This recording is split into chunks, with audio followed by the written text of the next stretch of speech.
The Survivor specialists are back, and today we got another full panel as we draft the biggest Survivor 50 snubs. Now, for those of you who've been following us since May when the Survivor 50 cast was announced, way back when, you'll know that Blake and I did a podcast of this where we each just said, here's my top 10 new era, here's my top 10 pre-40. But that was it. That's all we did, and that was a long time ago, and that doesn't mean that me and Blake can remember what we were thinking at that time. Today, we're going to be drafting 50 because this is 450, so we have to do 50. And we're going to be drafting 50 total. Myself, Tegwith, Will, John, and Blake. Yes, Will, you know the order. I just did that in. So don't mess that up. We're doing W. I got to be here. I did it the way that I intended there. You're supposed to get there. I said me, Tegwith, Will, John, and Blake. We're making the W. We're doing it right.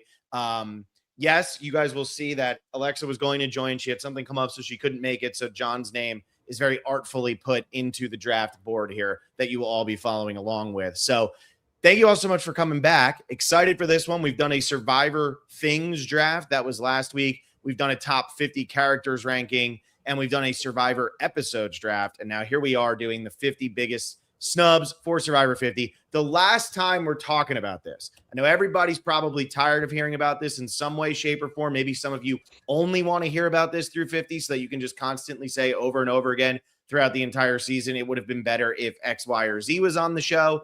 However, this is the last time we're doing a podcast on this. So, after this, this is our this is officially the last time we're going to complain about the Survivor 50 cast? No. It's just the last time we're doing snub. Just the last time we're doing snub. Because I can honestly seeing the 50 cast, it looks better than ever. I'm just really excited to see some of those people after seeing those great pictures of them. So, yeah, sure. Anyway, so we're going to be talking. We're going to be talking through these snubs one last time here. Look, 5 weeks out from the premiere, officially, exactly 5 weeks out. It's 9:00. We'll be an hour into a 3-hour episode 5 weeks from now. Can't wait for that podcast recap. 6-hour podcast with Phil and Will recapping the Survivor 50 premiere. But let's dive into this.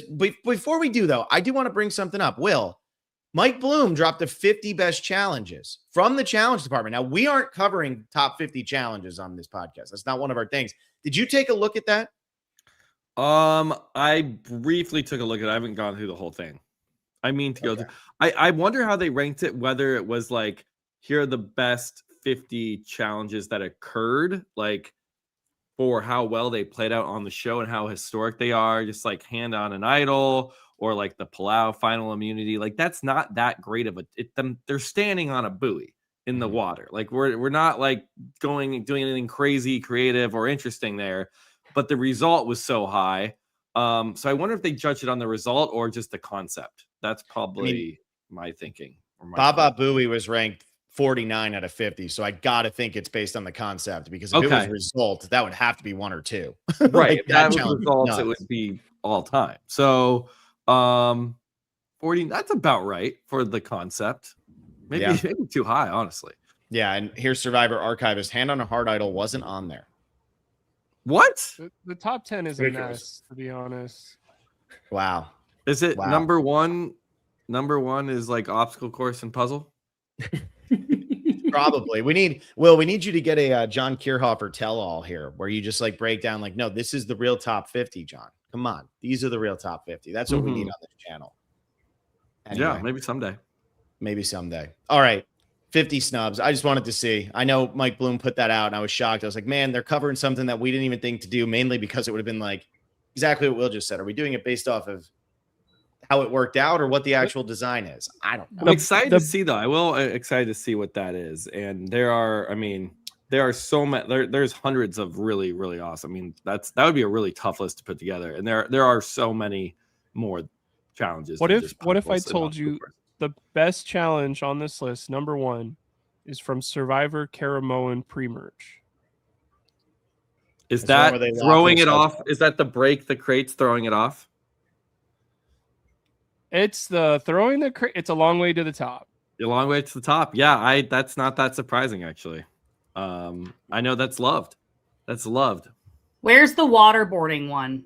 That's all I care about. Spin cycle. That is a classic. It's a classic. It's a classic. I love it when it comes on my For You page and it's like dubbed by somebody. It's like an AI voice where they're like, yeah, and they're torturing these people or whatever. And it's just a bunch of people commenting, not Survivor fans. And it comes up once a year and it makes me so happy every single time. That's a clever challenge. That's a really clever. It's very disgusting. Gross, very gross challenge. I like the ones where they have to like catch pigs or chickens, like run around and do that. We haven't seen that in a while. No, we have not. Anyway, all right. We're going to talk about snubs now. I don't think we're going to see spin cycle. I don't know if we'll see a long way to the top either, but we are going to go ahead and we are going to now draft these 50 snubs. And Tegwith, I'm going to let you pick the order with a caveat. With a caveat. Okay. And I hope everybody's okay with this caveat because I didn't run it by anybody, but I'm going to see. I want John to pick where he picks. Since he had to jump on this, he found out he was doing this podcast 20 minutes before. I want John to pick where he picks. And guys, I want him to pick it. He doesn't just get one. He doesn't just automatically get 5. I want to watch John mess up his pick placement. Are you guys okay with John picking where he picks? Will is currently typing, which means I'm about to get a text that says, no, you are not doing this, but I'm not saying it on the podcast. I'm getting my list together. Are we all okay with John picking his pick placement? Absolutely, John. You pick your placement, whatever. And what I'll do is I'll just, because I already had the list, I'll just swap out whoever you select in your spot where your spot was. Okay. Whoa. Cool. I feel pretty confident in this. I'm gonna take the last pick. Okay. All righty. So hey, boy. Yes, he fell into the trap. Okay, so the order is this worked out really well for one person, in my opinion. Okay, so it starts off. Will, you get the first pick. All right. Back to back. Why are you giving me the first pick? I don't. It is a random. It's always random. So thank the Survivor gods, I guess. Blake, you get to go next. Phil's third. I'm fourth, and then John, you're going last. It's Blake, and Blake was actually number 5. Blake. So Blake, you get second spot here. Thank you, John. Maybe we'll see. Yeah, I don't like that Will keeps getting the first pick. I feel like your algorithm's just doing reverse alphabetical order on the first pick or something like that. That must be it. It's never worked out for me. No, it's actually worked out for me a couple of times. Yeah, normally cheats. I always cheat. Let's throw this one up. I know this is Blake. This will make you happy. Your most underrated player from Fiji, according to the Patreon. Ryan Chan says, Stacey Kimball, French press snob Rob goddess. There you go, Blake. All for you. Thank you for the super chat, Ryan Chan. Will, you picking Stacey Kimball, number 1 overall? I think this is a really hard first pick. I don't know if this is a good spot. I think John might be onto something with grabbing too early. Because I don't know if there's a consensus number 1. This is the same thing that happened for the Things draft. And I took the auction with my number 1 thing. Which I was stoked to get the auction on my team. The auction is still, you know what? For the biggest snow at 50, I'm taking the auction. Because it doesn't seem like it's going to be on 50. And that's a travesty. So give me the auction. No, I won't do that. I'm pretty sure that isn't the theory that Mr. Beast's little briefcase is him at the auction. I think that's kind of the theory. I haven't seen the crossover episode yet, but if that's the theory, then actually that's good news. Then that means the auction made it on 50. Yeah, and one of the prizes just hanging out with Mr. Beast for a day. That's it. I honestly think Mr. Beast is going to be on every episode based on what I've heard. That's not true, Blake. They announced his replacement at the live reunion, is what I heard.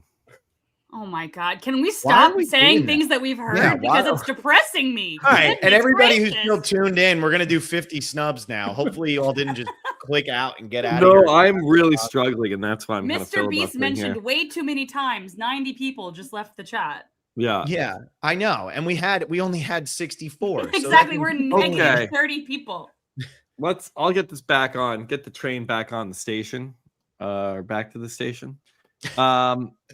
Let's go with someone. Again, I've said this. We were lied to. We were bamboozled, hoodwinked, flubberbusters, whatever you want to call it. We were told that Survivor 50 was going to be a celebration of the show, a celebration of the franchise across all eras and all seasons. And who better to do that than the person who kind of built the Survivor community? So I'm going Rob Cesternino as the number one snub. I think this hurts maybe less than it should, because it's like, oh, at least he was going to go on the Traitors. But now that he was very short-lived on the Traitors, it almost makes the 50 snub now even worse. So that's who I'm going with 1-1. Yeah, the Traitors early exit. Sorry for anybody who's listening who's now spoiled. If you didn't see that somehow and you're a Survivor fan who's listening to our podcast but hasn't heard about that over on RGP yet, I don't know what the hell's going on. Yeah. So no, I mean, well, I'm just trolling, but it's like, yeah, Rob C going out as early as he did just makes it all the more devastating that he's not on 50, and seeing him with exactly the same facial expression as he found out he was getting murdered as he did when he found out he was getting blindsided in All Stars. It's just not a fun place to be, man. Like, that's his face. We waited that long for like 2 episodes when he could have been on 50, the show that he helped really make and the show that made him, and vice versa. And yeah, he's kept it alive, and instead he went on a C-list show. Sorry, everybody. I had to yell it really, really loud. Anyway. All right, well, I think that's a good first pick. I don't think anybody's really going to complain about that. Yeah. I think it was the number one pick. Yeah, I agree, Tegwith. I think this was like the number one pick no matter what. I think when you think about like what Survivor 50 is really supposed to be, Rob Cesternino just embodies that. Exactly. The only silver lining there is that he can cover it. So that's the only silver lining to Rob not being on 50, which isn't that it's like a dull silver. I mean, I love his coverage, but he's got good people working for him. But and it would be great. It would have been great for us. Heyo. Yeah, there's a better podcast out there, Tegwith. What are you talking about? Yeah, come on, get it together. We don't talk about Rob's podcast. That doesn't exist. Yeah, sorry. What is that? Yeah. Blake, who did you pick 6 months ago? Not even on my list. Yeah, love it. Rob just has a podcast. He doesn't need a TV show. All right. I think I'll go with what made me sad whenever I saw the snubs in person. There was a few where I was like, oh, that kind of sucks. The only one that made me sad where I was like, of course I needed to see another installment of this. We get one half of the story, but we don't get the second half. It's Jerry Manthe. Why is she not jumping on this beach right now? I do look at this cast as it's happening. I kind of joked about this earlier. There's a few people where I'm looking and I'm like, how are you taking a slot on my TV show? Like, I literally am mad about it of, damn, that sucks for 3 or 4 women over Jerry. I think Jerry has now I have gray hair. Now I would have been the oldest woman on Australia. What have I learned? What could my story be on this? And I think all of those are more interesting than I was a duo on my season and I'm here with my duo partner and we're going to be on separate tribes and we're both going to go home before day 14. You're like, cool. Like, I get that I'm complaining about duo people when she would be duoed up with Colby, but kind of why have Colby in the corner if he doesn't have Jerry on the opposite corner to bounce off of? And I think it's kind of like, Blake, you've seen that 3 times. They've been on 3 seasons together, completely together. Same thing with James and Amanda, where you're like, can James or Amanda ever be on the show and not be on the same tribe together? But I just think if you're going to do a culmination of all 50, it makes sense that she would be about it. She hasn't been on the show in 15 years, 30 seasons. Yeah. All right. There you go. Two early old school players I don't think anybody would really complain about, and seems like the 2 people that everybody was the angriest about. So that's what's fun about doing 50 of these, Blake. I guess when we did it, we pretty much had, I think, like 26, 27 names, but doing 50 of these, I feel like by the end of this, we're going to be drafting our true favorites here.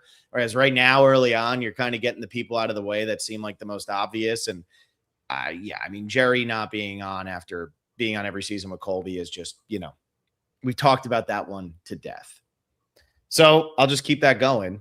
And I was going to take this person first anyway. And it's kind of been I think when you think about snub, and maybe this wouldn't be my number 1 pick necessarily, but because they did 12 new era players, it's the easy number one for me. So I'm just going to take Carolyn and go with that. I don't know how you do 12 new era players and don't put her on. I've probably said that exact sentence like 67 times since the cast has been announced, only on this podcast, not even let alone how many times I've said that to other people or outside of the podcast or show.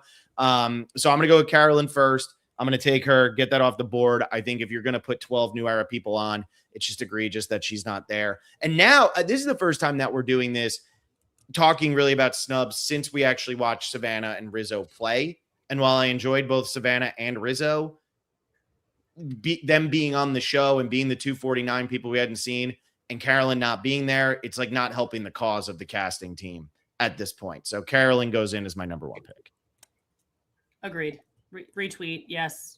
I feel like all of these are so correct. I don't know how else to say it. It's the early part of the fantasy football draft where it's like, here's running back 1, here's running back 2, here's running back 3. Somebody's going to do something wild. Soon it's going to happen. It's chalk. It's chalk right now. But like you said, we're going to run out of these obvious names. We still have to get to 50 players. Yeah. Jake Latimer will show up soon. See, I was going with Jake Billingsley. That's who I was hoping for. But I guess if you want to go Jake Latimer. Yeah, everybody knows who that is. Oh, okay, Blake.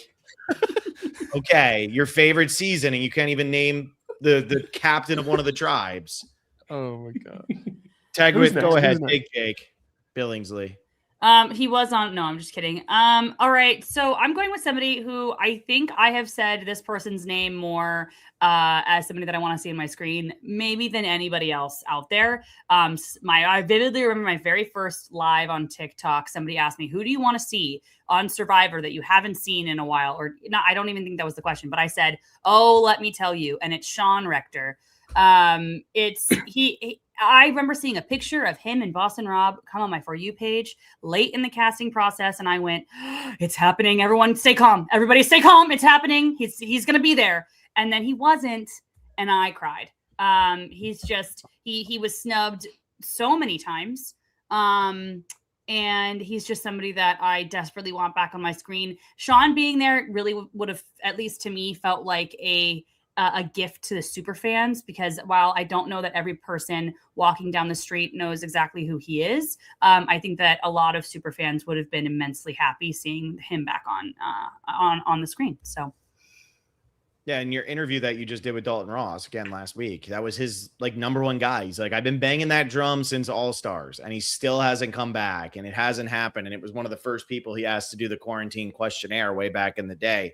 Probably not going to happen at this point, and it's disappointing. But yeah, Blake, you bummed you didn't get Sean Rector. I was surprised you didn't go him first, and you took Jerry instead. That's how powerful Jerry's emotional response was when she was snubbed. Yeah. Yeah. Yeah, that video haunts me in my dreams. Her video, like quietly, I guess nightmares, not my dreams, quietly sitting like in the desert, just like not talking and looking off. I was like, I can't watch this. This is making me so sad. All right, John, you put yourself in this position. I did. And it paid off because I'm still getting my number one pick on the board. And it was someone who was cut from the cast from 50 incredibly late, like right before going to the island. It's Jonathan Penner. I just think Penner is someone who completely celebrates what Survivor is, despite the fact that he's never and may never actually be able to win the game. I think he brings so much character to the screen. He is my favorite Survivor player of all time. And just the journey he's been on since the last time we saw him in Philippines, just everything with his wife, and even getting like the call out from Yule in 40. I think having Penner on the season would have been such a celebration of all of Survivor. And it was really a shame when that cast flew out and we got that tweet from Penner just being like, I didn't make it. Like, it's fine. It's good because of like who is there. It was a devastating tweet to see. It was also kind of, I'm not saying funny in like that way, but it was like interesting who he's like, oh, you can't complain about seeing Ozzy, and like he named like 2 other people, and it's like, okay, but we can complain about seeing the other 20, huh? Like you're in agreement there that there are quite a few people we could be complaining about. So yeah, Penner's a good pick. Not on my list, right? Yeah, no, I'm definitely not on Phil's list or any of our lists. That was out of nowhere. No, I just wanted John. Yeah, I wanted John to feel bad for taking him. That was his number 1 overall, taking him there at 5. But no, I mean, Blake went on like a speech about Jonathan Penner 2 episodes ago, and probably high up on Blake's list. So, John, who's your second pick? So I get the wheel, and you know what, Phil, I will admit I was going to take Carolyn in this spot because I thought she might float this way, but you snagged that one from me. But I'm going to pick something that like we're severely lacking on the Survivor 50 cast. Someone who debuted in the 20s, who was iconic, who shared a season with Penner. I'm going Malcolm Freeberg. Okay, that was a steal for me. I don't appreciate that. Yeah. I just think like Malcolm really did embody that entire like middle era of Survivor in between those 10 seasons that he did play. He was such a fan favorite. He immediately grabbed the attention of everyone. His story of being part of Matt Singh in Philippines to getting to the end, but and seemingly having the end locked up with an advantage going into that final immunity challenge, blowing it, getting voted out right before final tribal council, coming back seemingly in control and losing it in Karamoan, and then, kind of getting really screwed over in Game Changers. Like, we needed him back. And I think it is seriously one of the things that's lacking so much on this season is that middle era representation. I know it's kind of this dark era in Survivor, but the fact that we didn't get anyone from the 20s is absolutely ridiculous. It's actually crazy when you think about it. Yeah, and he is I think what makes it worse for me is Ozzy is on the cast. So it's they kind of have his surfer bro archetype, and Malcolm has kind of always been just the better version of this character and has a lot of unfinished business. That makes it even worse. This is one I absolutely wanted. I didn't think Malcolm would fall back to me, but I was sure hoping for it. Yeah. Same. I mean, we just watched Philippines and Karamoan for the Patreon, and it's as you're watching that, you're saying to yourself, how did they forget who their stars of just certain eras were? Mm-hmm. Malcolm was huge. Yep. At that time. So massive. And then they just decided, nah, we're good. We'll move on. Crazy. I don't get it. Crazy. Frustrating. Tegwith, you're up. All right. Man, I just want to say I came up with so many names that I really don't even think my list of biggest snubs is going to help me choose who I want to choose next, because I have about 500 names on this freaking list.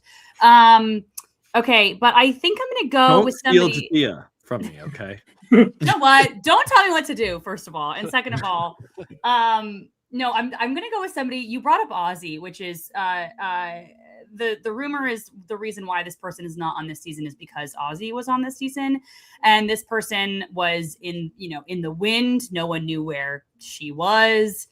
Everyone was no social media presence, just completely gone off the face of the earth. But there was a moment in time where I thought we were going to have her on 50, and I was very excited about it. And that's Amanda. Mm-hmm. I just I will say I'm not I love Amanda. I think it was Blake who chose the when she was swinging the idol, or whoever chose that in one of the drafts recently. Was it Phil? Yeah. And she has a lot of iconic moments. I think she's somebody who was never going to be able to win the game. I just think that she's not very good at closing that final tribal council, but I would love to see her try again. I want to see her try again. And a lot of these people that we're going to come up with during this draft are people that maybe we haven't seen in a while. And so this will go towards a lot of people, but I'm really excited to see, I was really excited to see her play as a different person, right? She's not 20. How old was he? 25 when she played. I think she has kids now, all of this stuff. And I think that she'd be a different player. And I would be very interested to see her play. And so really sad that she, is not on this season. Yeah, this is a great pick. Amanda, especially. I mean, I feel like once the fans heard that her name was in the mix, it was oh shit. Everybody's ears perked up a little bit more. I know it's when you talked about Sean Rector, when him and Boston Rob are sitting there, you're going, wait, are we actually going to get Sean Rector? I think Amanda was another one, and people were so hopeful. And if the rumor is true, that is a huge bummer, because yeah, I would have taken Amanda. You and me both. Yeah. All right. You guys all know that I love my old season, so I got to go with another new era, because I can't believe that you're all letting me just stand the new era as hard as I am. I'm going Jesse, Mr. Beast Games himself. I'm going Jesse. Carolyn and Jesse are the two biggest snubs from the new era. Again, if you're going to put two people on from the new era, or 12 people on from the new era, I should say. And you don't have these two. It's absurd. I'm taking the easy route here. I'm taking the 2 easiest new era. If I take another new era the rest of the time, it's because you all took my old school favorites. This is probably going to be very old school heavy for me. But to get Carolyn and Jesse, I think that when it was like rumored that there were going to be more than half, like, or at least half the cast was going to be new era, and then those 2 names didn't pop up, I think most people just said, what are we doing? And from what we've heard, from what the rumors on the internet have been, that, you know, Andy and Marianne might have been the last 2 people cut here. At least that's what the, you know, everybody's kind of saying. The fact that they weren't even like at the end, they weren't even there. Like, they got cut early. They got cut the same time Rome claims he got cut. Like, what are we doing? So I just can't believe that Carolyn and Jesse are both out so early. So yeah, I'm going with Jesse here in round 2. Wow. Be careful, Phil. You choose another one. People might think you stand the new era. What's going on here? I know. Well, I kind of hinted that about Rome there, you know. I might. I'm just saying. Blake, if you want to get him. All got to do it now. God, I just lost like everybody I cared about. Like, I don't know if I have anybody. Everyone's drafting really well. After really these 8, like these are the actual people I care about. Now I'm gonna have to protect. I think one thing that maybe open up a big can of worms. Why are there not winners at war people on here? Was there we can't have winners on? And then it was like, just kidding. We have 3. And you're like, why do we have those winners of Kyle, Savannah, and what's the third one? I forgot. D. Okay. Oh, they're all new era. So why don't we have some old era winners that are iconic that could do this 50 thing? And it just might as well just throw the whole thing wide open. Why is Boston Rob not on here? Of just, yep, you get to come a 6th time. You're this important. If we're going to have the 24 people that most do our show, why is Boston Rob not there? So you're going Boston Rob as your pick? I guess. I think I actually do kind of feel a little bit like, yeah, if what is the Survivor 50 point of this? We just want 24 people that embody the whole year. Is it a celebration of Survivor forever? Is it Jeff's goodbye to this? Any one of those, it's like, how are we not seeing Boston Rob instead of like some of the people from the new era? Like, the people from the new era should be like 6, and like Boston Rob should be one of the dudes instead of them. I don't think I thought this OG wise of me going like, I don't want to see Boston Rob play a 6th time, but there are some of these people where it's like, I don't want to see them in the culmination of Survivor's history if that's what we're pretending. And I think if it was Survivor Hands of the Fans, would Boston Rob be either number 1 or number 2 in fan vote after 36 years of being in our lives? Probably. Would Boston Rob play Survivor again? Probably. So you might as well do it. Yeah, I got this comment here from James Barber. After the traders ratings wise, it was dumb not having him. It was funny. I was in a work meeting right when the 50 cast got announced. And, you know, I talk about how I do the Survivor podcast and I'm a big fan. And somebody was like, so excited for the 50 cast to get announced, but they don't have Boston Rob, so I'm not going to watch it. And I was like, when was the last time you watched? They're like, last time Boston Rob was on. And so season 40. So they had watched that. And I was like, yeah, I'm kind of tired of him. They're like, no, he's the best. Got to have him on. How do you do a 50th season without him? And like, I do think that that's probably the opinion of more people. If you're like, I got some winners on my list. If you're going to open the door to winners, why don't you have iconic winners? And I'm not, you know, no shade at D, Kyle, and Savannah, but you know, you're not Boston Rob, you're not Tony, you're not Sandra, you're not Parv. You know, it's just a fact. So, like, yeah, the 3 that you just said, go for it, Will. Well, I'd say there's part of me that did respect the decision of like, we're not going to touch Winners at War. That was only 5 years ago. We had seen a lot of those people numerous times. Like, this would be the 6th time for Rob, and then Parv and Sandra obviously have played so many times, even Tyson popping up again. Like, I like that decision. I just didn't like the decisions after and how they filled out the rest of the cast. I think there's plenty of other, and they can be winners. There's plenty of winners that were not on Winners at War. So I think I'm more okay with we're not getting the Robs, Tonys, Sandras, Parvs. Like, that to me is fine, even though that is like the undisputed Mount Rushmore and 50 should be a celebration of the show. That's really not the part of the casting that bothered me. It's really just them whiffing so much and not picking a lot of the names we've already mentioned. Yeah. And I do think though, I mean, I'm kind of more in agreement with you, Will, about, being okay with the 40 not being there. But I do think that most people here are like, maybe not necessarily our fans, but I think most people in the community probably are going, how the hell are these big names not on there? Like, they're okay with the fact that it was 5 years ago. They don't care.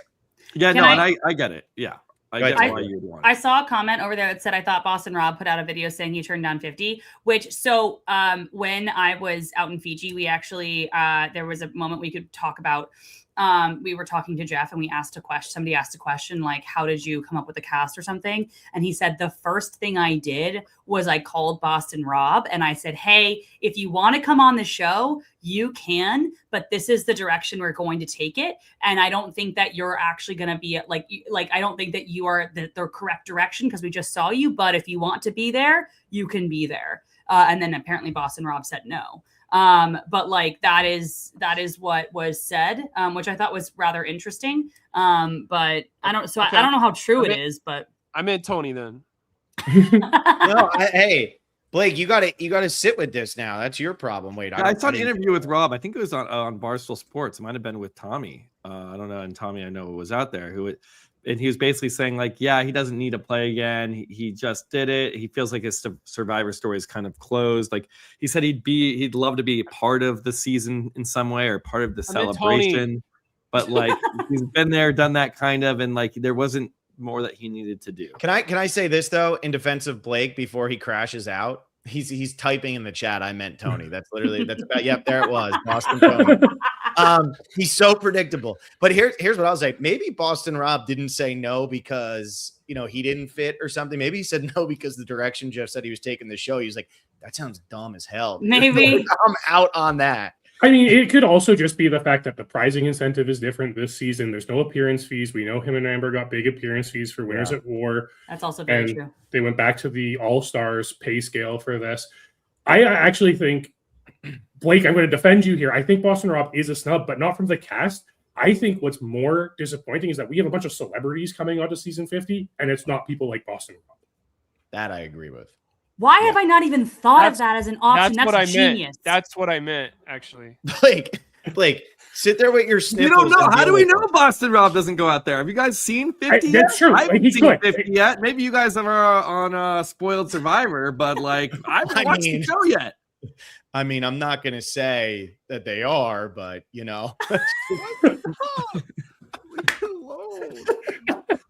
All right. Anyway, you're up, Will. You get back to back. Okay, I do have someone that I think maybe I understand why it hasn't been said, but is someone that I was very fearful would go and probably like my last upper echelon of like, how the hell did this person not make it?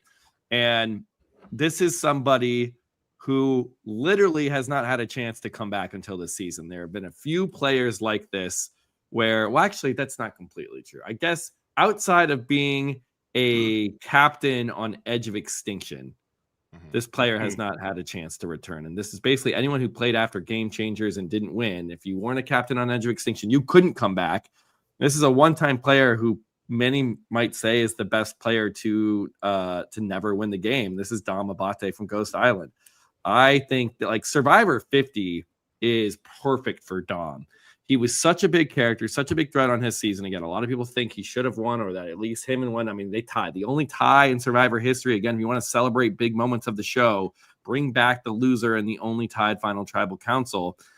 And for him to kind of sit on the sidelines for 14 seasons, that feels like just the sweet spot of amount of time where, yes, people will know him. People will call him a strategist and a big threat. But on a season with this magnitude and so many big players and so many people who have played more recently, I think Dom would have been in such a good spot to not only just be on the cast and be himself and be a character that we root for, but someone who could do some serious damage and really improve on his legacy as like the best second placer of all time, especially in a cast filled with second place finishers. I'm not sure how Dom did not make it onto this cast. I don't say this because I hope anything bad with him. I just hope that there was like some sort, they called him and it was like, oh, sorry, there's this medical thing you can play in 2 years. That's the reason. Because like if they just totally didn't even call Dom because he went on the challenge, it's like, what are we doing? The challenge, but that's like now under the Paramount CBS umbrella. So like, why would that even matter? And we have Suri, who won season 1 of The Traitors and made that show what it is. Hey, rules for thee, but not for me, man. I know. It doesn't make any sense. Look, the Suri thing happened, and Jeff said nothing like that, but Suri, it's okay. I mean, I was in the room for that one. Tegwith, I know you were too. I mean, Dom was next on my list. Will, you knew I was going to take Dom, and I wanted him. I mean, I thought about taking him number 1, honestly, but I was like, he was a bigger chance to fall back to me than Rob Cesternino. So I thought Dom and Devins and Christian Hubicki would have been like the 3 guys, no doubt, from that era, like you were saying, Will, where they couldn't have played again, that were coming back. And that's why I was so okay with like, we don't need to touch people with 40. Like if you were a winner, you're on 40, we don't need to see. There's enough people here that you could have picked from. Look at these names we have already, except for Blake's pick. Boston Tony. I just needed to be, I didn't want to be inaccurate. So, okay. Next pick. This player, I believe I had ranked number 2nd in my characters ranking. Number 2nd. Yes, it's the number we all rank. Number 2. 2nd place in my characters ranking of all of Survivor. Number 1, I had Tony, and number 2, I have a player who's played 3 times, but basically medically evacuated or medical issues on his 2 other times. This is James Clement, who I think people forget was such a major star of this franchise. I don't know if he was contacted. I don't know if he was in the mix. I know a lot of the people we were naming up the top are the ones we got really excited about. We heard Jerry. There's rumblings there. Jerry and Colby are kind of a duo if they're coming back. We heard Amanda. We heard Penner. We heard all these stories. I don't know if we heard anything from James. That does not mean that he's not a stub. He's a Survivor legend, has never won the game, totally has unfinished business. I don't know why he's not here. I mean, Tegwith again was like, wait, who's this person? Just like when she did her rankings for characters. No, James is egregious in my opinion. Like, you know, Amanda's name was back up. Men and James, you know, we talk about Colby and Jerry all the time. They played together all 3 of their seasons, and they played in such a tight space. And James was infinitely more popular than Amanda. I know people might not believe that. Oh, like James was insanely popular when he played. I wonder if they did contact him and if he's just like, I'm done with it. But I feel like he's such a competitor. Why would he not come out and play? Mm-hmm. Yeah, and I like the amount of stardom you can gain now from reality TV. Like, I feel like James would have grasped at the opportunity to like come back and like reassert himself as like an all-time reality TV character. Imagine him getting to go on the challenge now. Yeah. Yeah. I mean, James is to the teens what Malcolm is to the 20s, in my opinion. Like they're filling a similar role, right? Where it's just like they are this crowd favorite that people clamored for. And you look back, I think new people come to Survivor and they're like, why is James so popular? We'll never understand the popularity around him when he debuted in China through Heroes vs. Villains. Yeah, it's true. It's true. So yeah, James not coming back. I want him in a hall brawl in the challenge at least. All right, Blake, I'll put your next pick in and then we can move on. Is that correct, Blake? No, I'm in a spin cycle. This is the one that's the worst for me, probably draft wise. Of snubs are so hard because I wanted Survivor 50 to have 50 people per tribe and just start with 150 and just have a big Mr. Beast thing for the first 29 days and then 7 days of a merge or whatever. Now that I'm watching her season currently, it's something where you're like, maybe you weren't my favorite when it was happening, but pound per pound moment wise of, is she going to get knocked out? Is she going to complain about, or is she going to nail other people? Cass McQuillan of Chaos Cass, I just feel like she's somebody that, like, whether she's 80 years old one day and on the show, if she had been on the show when she was 22, she's a hard out. She's going to fight like hell. She's going to cause a ruckus or whatever. And I think there's some of that missing from this of like, how many of these people are going to be hard to eliminate? And maybe not hard to eliminate of like beat them in a hall brawl or whatever we're talking about, or beat them in a challenge. But like Cass, you got to outmaneuver pretty hard or put her on the side or idle her out. Maybe she feels like somebody that wouldn't be afraid to like, so we're voting out Suri first, right? As she walks into the like opening tribal with all those people. I think that's some energy that was on both of her seasons and like made it to the merge of an all-star. So she's not going to lose immediately on this time either. I don't know how old she is right now, but I think it is kind of like, if she's in shape and wanted to do it, why are we not letting her on the show? Correct me if I'm wrong. She's 54. That's it. Mm-hmm. Correct me if I'm wrong, everybody. Go for it. She didn't want, or she said she wouldn't play again. That was like her like whole, I think, Twitter personality or something, wasn't it? Oh, perf. She did a back with two people a long time ago. Turned down the show. I'm pretty sure in the lead up to 50, she said she would have considered playing around. Again. Yeah. Emily Flippin also said she didn't want to play. A lot of people say that. A lot of people say it. I'm just giving Blake art. Yeah, and Cass, I mean, Coach said he wasn't going to play again, and then he's like, they couldn't keep the Dragon Slayer down. Sorry, dude, whatever. Yeah, Cass is a great pick. Rewatching Kagi on right now, Blake, I agree with you. It's just a total treat watching her week in and week out and be like, is this the week she's going to bubble over? No, she just doesn't raise her voice and just stares at you without smiling, and her face doesn't move, and she's just insulting you, and you're like, why aren't you moving while you insult me? Why are you doing that? She's the best. Great. Yeah, I'm bummed. I thought I was going to get Cass later. I'm surprised she went this early. Wow. I'm in a spin cycle, I promise you. I'm not picking anything I've chose. All right. This is not actually the next person on my list, but I feel like the next person on my list I'll be able to get later. If you're going to do one-time winners from the new era and you're not going to do one-time winners from the old school, you are out of your mind. I know, Tegwith, I'm actually not going to take your person. I'm taking Todd. No, that's what. Oh, really? I thought you were going to go different. Let's redo Survivor China, guys. I mean, what do I say? I mean, it's my favorite season with good reason. It's the best original cast the show has ever done. Pound for pound, everybody delivers in some way. You remember something about every single one of those castaways, and that's not the case for any other season. And if you're going to correct me about Eric Huffman, you all know he was a virgin. So, like, you know something about every single player on that season. Todd is a winner who played an absolutely incredible game. He played such a strategic game. He was the little guy out there who came up with his, what did they call themselves? Like the little group of munchkins. They were like, oh, we're just going to go do this. And we're going to go over here.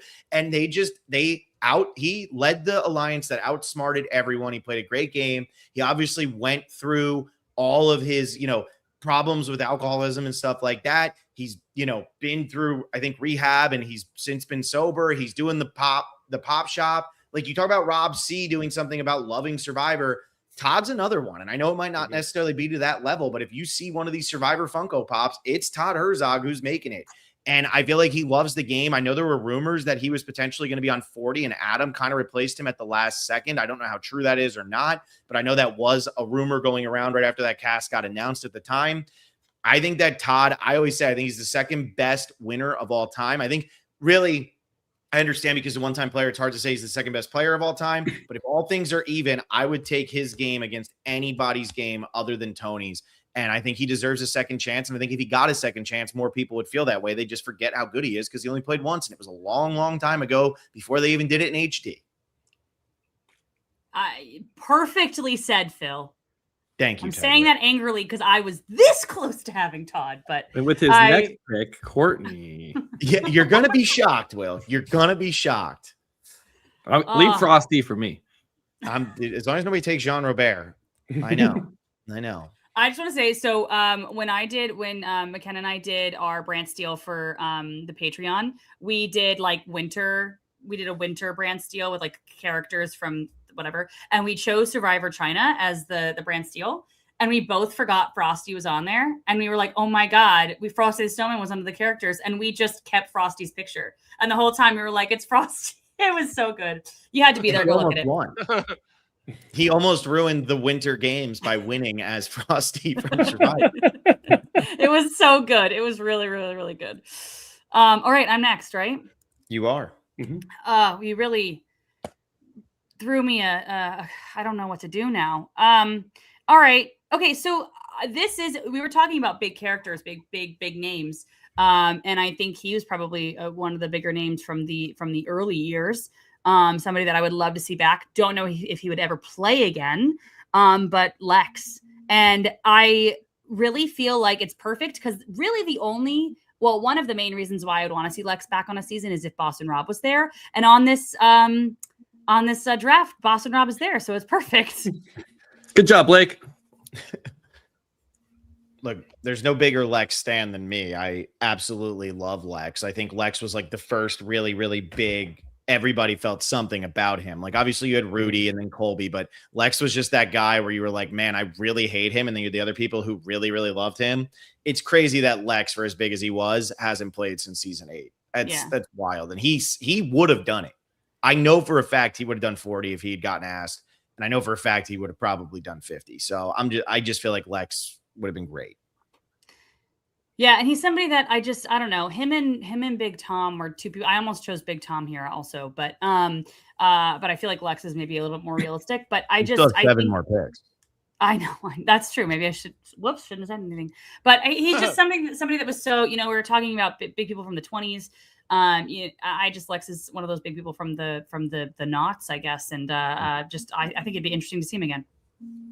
Love it. John, you got back to back. I do. I think I'm gonna go. You know what? I know we say there's too much new era on the cast for 50, but I think like we have some very obvious snubs when it comes to 50 or the new era cast on 50. And I need some female representation. I might not fully agree with this, but I think this is someone who really did come in at the start of the new era, kind of redefined it, had her own theme song. Like, I'm going with Shan Smith. Yeah. Like, I might not have had the most enjoyment watching Shan on my screen, especially when she came back and played the challenge afterwards. But it's kind of just asinine to not say how much of an impact she had on season 41 and just introducing us to the new era in general. The way she navigated that UA tribe at the beginning and just like made her way through to the point where like her going out at 6 is such a big move for the winner of that season. It just feels so impactful, and it feels really strange that we're not seeing her when there are 12 people from the new era here. Especially, it feels like what Survivor always tries to like find a way to get somebody from season 1 on. And I know it was like, oh, we asked Hatch, but then we couldn't do it for season 20. When you're saying, oh, drop the 4, keep the 1, and then you don't put anybody from your first season of this, she's the one who makes that season of reality television watchable. When it's going through its biggest struggles. Like she was an A+ casting choice, and I love the rise and fall of Shan on that season. I like this pick. She was my 4th ranked new era back when we did the biggest snubs way back in the day.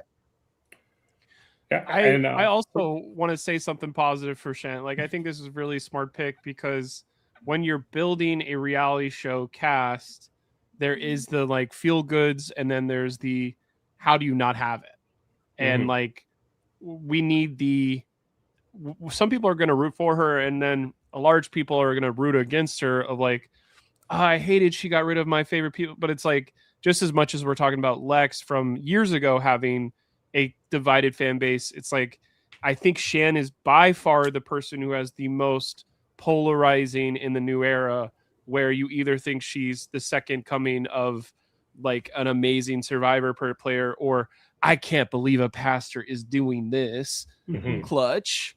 And like, I think those are both options that we need for 50. Great pick. Agreed. Thank you, John. Round 4, kick us off. I'm going to keep it with the new era. I'm going to keep it with the Canadian here. I'm going Omar Zahir. The fact that Omar is not in this cast is absolutely ridiculous.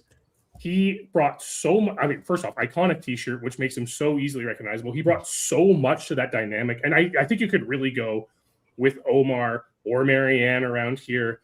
I'm leaning Omar just because I think I don't want winners so much on season 50, but either of them would be good here. So I'm going to lean with Omar as my personal pick, though, just because I think him not being here, him not really being able to provide that geeky counter, like the real geeky. We have like the nerdy counterpart in like Rizzo, but he's like Survivor nerdy. You need like the Christian Hubicki counterpart in someone like Omar, I think, for the new era, if you're really trying to balance this cast out.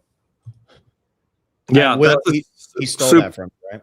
Yeah, super strong pick. I mean, we always mention Jesse and Carolyn here as like 1A, 1B, like those are the two that are just like come to mind. But when you are looking at this 50 cast and that they cast 12 new era players, and Omar's not one of them, it's actually insane. he was definitely on my board, someone I was going to take relatively soon. So yeah, that's a very strong pick. He should honestly be up there with maybe not up there with Jesse and Carolyn, but like he's the next one. I think so. Yeah. I think ahead of Shan. I think ahead of any other New Era player. All right, Tegwith, you're up. Okie dokie. All right. We've mentioned her name just about 5 minutes ago, so I'm taking her Courtney. Sorry. I know we're taking all China. Sorry. Merritt, Oops, all China.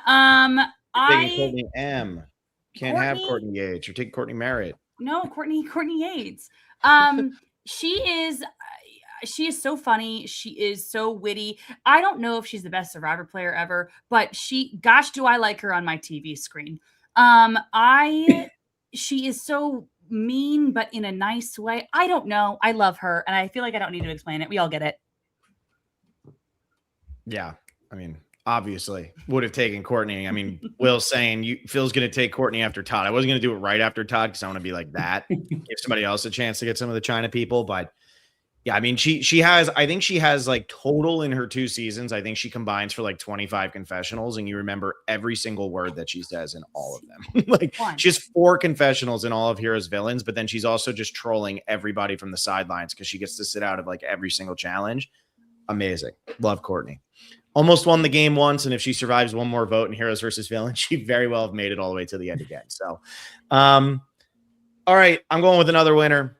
I don't care. I know that somebody, I guess it was, who was it? John said, he doesn't really think that winners should have been here. So that's why he leaned Omer instead of Marianne. I don't make the rules. They opened up the door to winners. And I think if you're going to open up the door to winners and you're not going to put this winner on, you're just being mean. So I'm going to go with Vesepia, and I'm going to keep saying it, and I'm going to keep saying it, and I'm going to keep saying it. And now Tegwith, you have Sean Rector, and now I have Vesepia. And like, look, I like Chris Doherty more than Vesepia.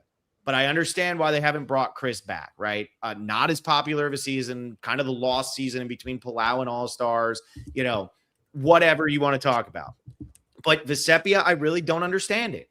Like from Survivor Marquesas, where Boston Rob was the star, where he did everything. She was on the same starting tribe as him and had to overcome the same odds as him, and she just happened to be the one who ends up winning it. So I've always wondered, could Vesepia do it again? Could her style of gameplay win it again? And I think she deserves a second chance. And I think it's crazy that out of the first, 8 winners, the only 2 we haven't seen again are Vesepia and Brian Heidick, right? And Brian Heidick, like, it makes sense because of all the extracurriculars. But Vesepia, to me, it doesn't make any sense. So she's my 4th pick. The fact that she wasn't on 40 or wasn't even contacted for 40 when they needed to scrape, they needed to basically call every winner and be like, hey, are you available? Are you like ready to go do this? And the report is that she was never even contacted is like crazy. But I also think due to that, it's almost like, okay, I've gone through that kind of process to think, okay, probably not going to be on 50. Like if she was going to be brought back, 40 was like such a prime opportunity. So I'm kind of been good with it, I guess. I'm not good with it. It's not good, but I've had it in me a long enough time. Mm-hmm. It's also crazy though, Will, you bring up that she wasn't contacted. The amount of people who weren't contacted for 40 is absurd. They needed 20 winners. And they didn't contact about 10 to 15 of the winners. Like, not joking. It was like 10 to 15 of them that they did not even reach out to. I was there when Fabio found out they were doing winners. I'm just saying. I was in the room. Don't bring it up. What? It makes me so sad. Don't bring it up. It depresses me. What? They didn't call me. It's crazy. I think it was Rhino who broke it to him. It was legitimately Rhino from Pearl Islands. Anyway. All right. Who's up? Now I'm mad again. Blake, you're up. Make things better. No. So I think a couple of things we've been doing is either some stuff that's like on All Stars a couple times, or they've come back already and we want to see more from them. But some other things we've been doing is, we haven't seen this person a second time, and I really love their season. And the person who embodies that the most for me is Burton Roberts from Pearl Islands. And I wonder what Burton would look like right now. And I wonder how much of course I've kept in shape. I'm freaking Burton Roberts. And I think we saw that from Savage when he came back. He had all kinds of his stuff of, I'm going to play somewhat the same way. I'm going to get absolutely owned. But it was pretty cool to watch Savage exist in the new modern game. I think Burton would be someone who, like, yes, I'm basically Joe Hunter, but with a backstory from having Survivor 20 years ago. And we could have him say, like, that's 22 years ago, be like, how did Survivor change my life? I'm glad I don't have Johnny Fairplay around here. I can walk around without getting stabbed in the back. And there's not Sandra too. This should be easy. Like, those are sentences that I think would be, whether they're fed to him by producers or he really feels that way, is so much more interesting than a lot of the sentences we're going to actually get on the show. Mm-hmm. And I think that's just a large old school bias for me. But I do think when I was watching Winners at War, I was more interested in the old school stuff. And that's what I'm interested in now, too. This Burton pick actually fills a very important niche in Survivor all returning cast, too, because Survivor 50 is the first one without a member of Pearl Islands on it. That's what I did. Wow. That's what I do for this community is I always make sure you always Pearl deliver. Islands yeah. I'm depressed because Burton was on my list, and I was like, no one's going to choose Burton. I can choose him in the 9th round. Yeah, Tegwood was shocked. I was shocked. I'm depressed. Like... I'm mad. I genuinely was like, no one's going to choose Burton. I'm going to get him, and I'm going to be so excited, and he's going to be in the last round. This is going to be great. Depressing. Imagine Burton has like gray hair now too. He's probably hot. We can't talk about this. We can't talk about he does like the fake gray streaks, you know, like instead of dyeing his hair black, he only has to dye this little part here gray so it looks like he's aged. Yeah, Blake's like, I wonder what he looks like now. I'm sure you do, Blake. I am sure. We gotta change this. We gotta change the subject. Will, you got back-to-back picks. Okay, I'm up next. I'm not really sure the order because our names are in order on the thing. So I was like, I was kind of nervous there.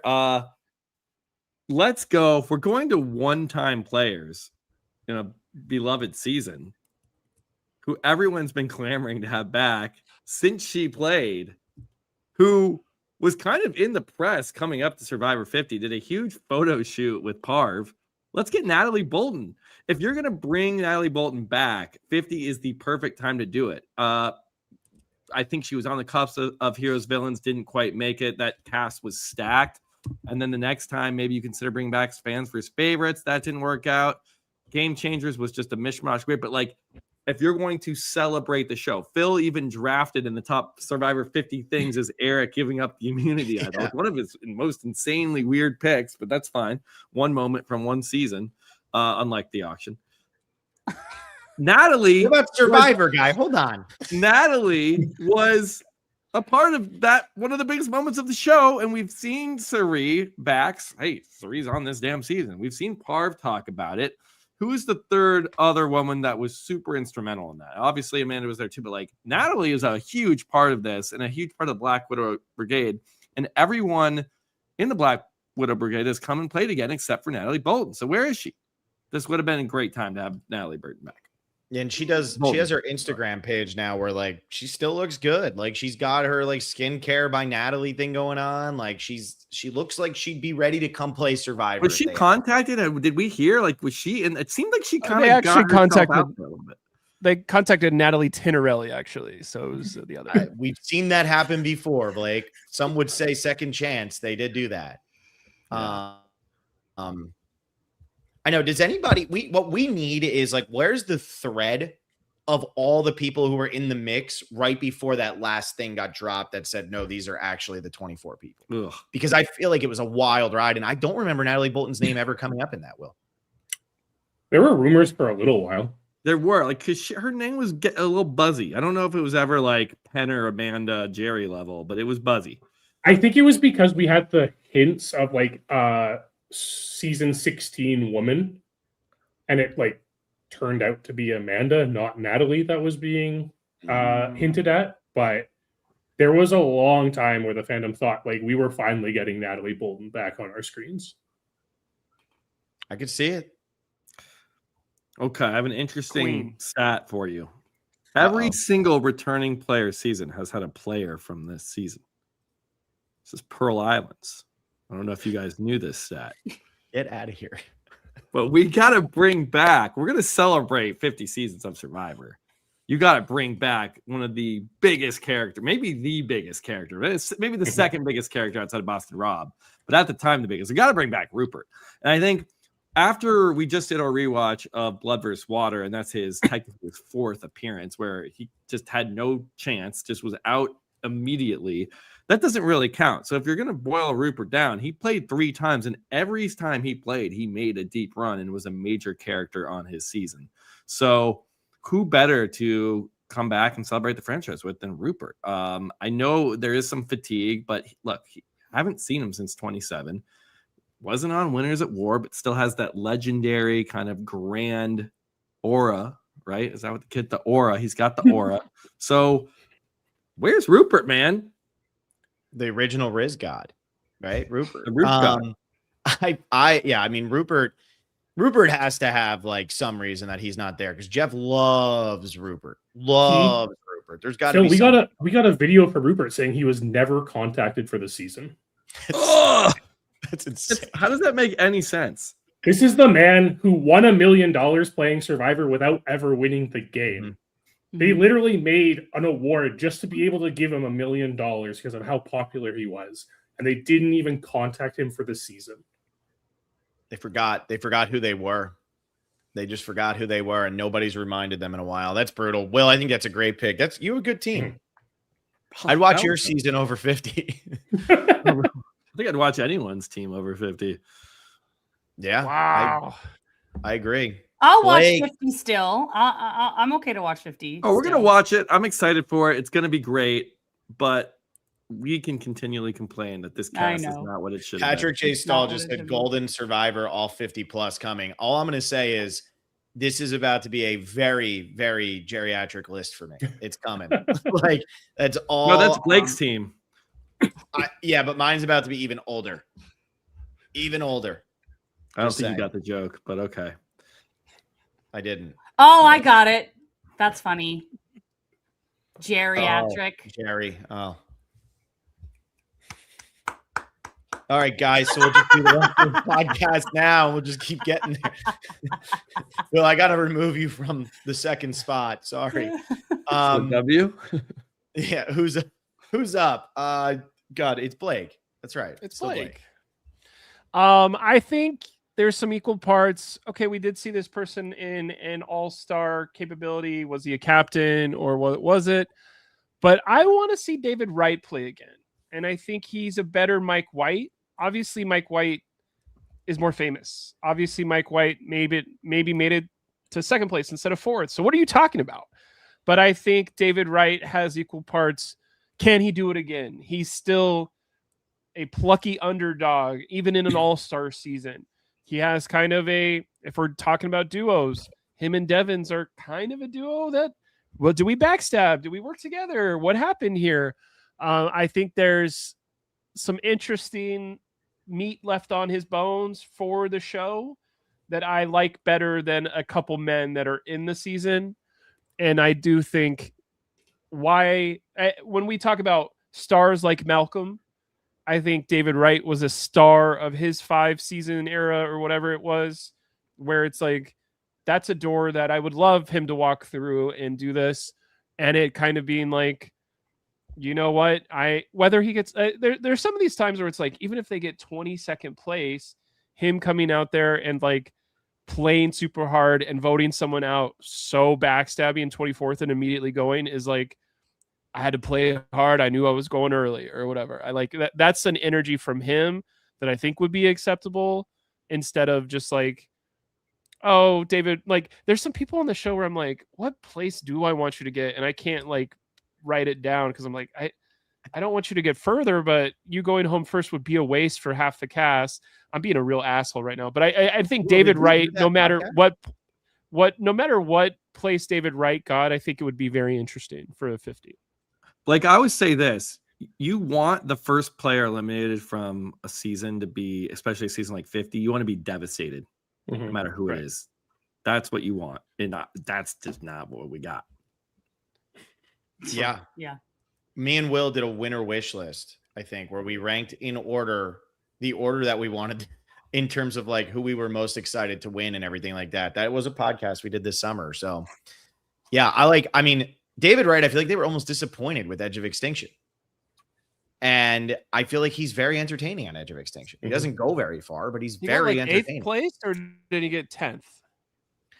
It's weird because of Edge of Extinction. I don't actually know what official place he got, but yeah.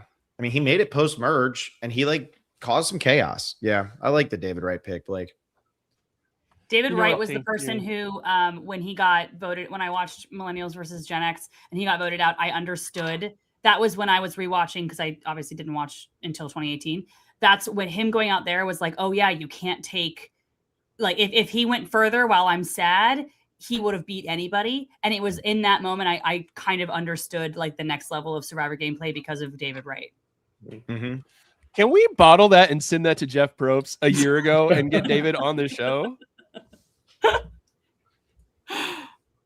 All right, I got my next one, and this is the last one for my old school that was on my top 10. I'm going with this person. I don't know if this was going to be on anybody else's list. Until Sydney Siegel played, this was the most screwed player in the history of Survivor. So it took 39 seasons for this person to become to just take the crown of most screwed Survivor. Another player from China? Yeah, and then 2 seasons later, we had the next most screwed person when Sydney went home without even losing an immunity challenge. Never, ever, ever was actually supposed to be vulnerable. Somehow goes home. I am going with Janet, and I know that this isn't like the sexy pick. I know that this isn't the but if you're talking who is the biggest snubbed person, no one has ever been more robbed in the history of Survivor than her. And I don't care. Dean was handed an idol nullifier by 2 people who aren't in the game at what? Final 6, Final 7. I haven't rewatched Sound of the Idols, shockingly. Whatever it was. And Janet Carbon is one of one. She is when you say older women, you normally think, oh, Tina Wesson. She was 42 when she won, right? Like Denise was 45 or 46. We had never seen a woman over 50 play the game as well as Janet did. And Janet, she's 6 years older than that now, but she obviously keeps in good shape. She's always hosting these events and stuff. I think they really made a mistake there. It was a short-sighted gamble, and I love Tommy. I really do. Like, Tommy's a great guy. I've, hung out with Tommy a couple times. I really like him, but Janet is the person who felt like the winner of that season. And maybe they don't let her get to Final 3. Maybe they vote her out anyway, but I'd rather watch her get voted out because of something she did wrong, not just because Dean was handed an idol nullifier, and that's how she goes. It sucks, and I don't think we'll ever see another Janet-esque player, and she was also very entertaining. So I'm going with Janet. She's the most snubbed, the most robbed, and I think that she should have been one of the first calls because also, like, she is older, and I think there's going to be less chances for her than some of the other people on these lists now that Survivor's heard kind of the outcry. So that's my 5th pick. I wish I could remember anything about Island of the Idols. It's fine. Phil, if anyone needs to remember how devastating Janet's boot is, they don't need to watch the episode. They just need to watch your reaction to the episode. I was so depressed. I did my recap, and I was very, very upset. I was very angry. I'm not happy with it. Wow. Poor Janet. Anyway. Janet.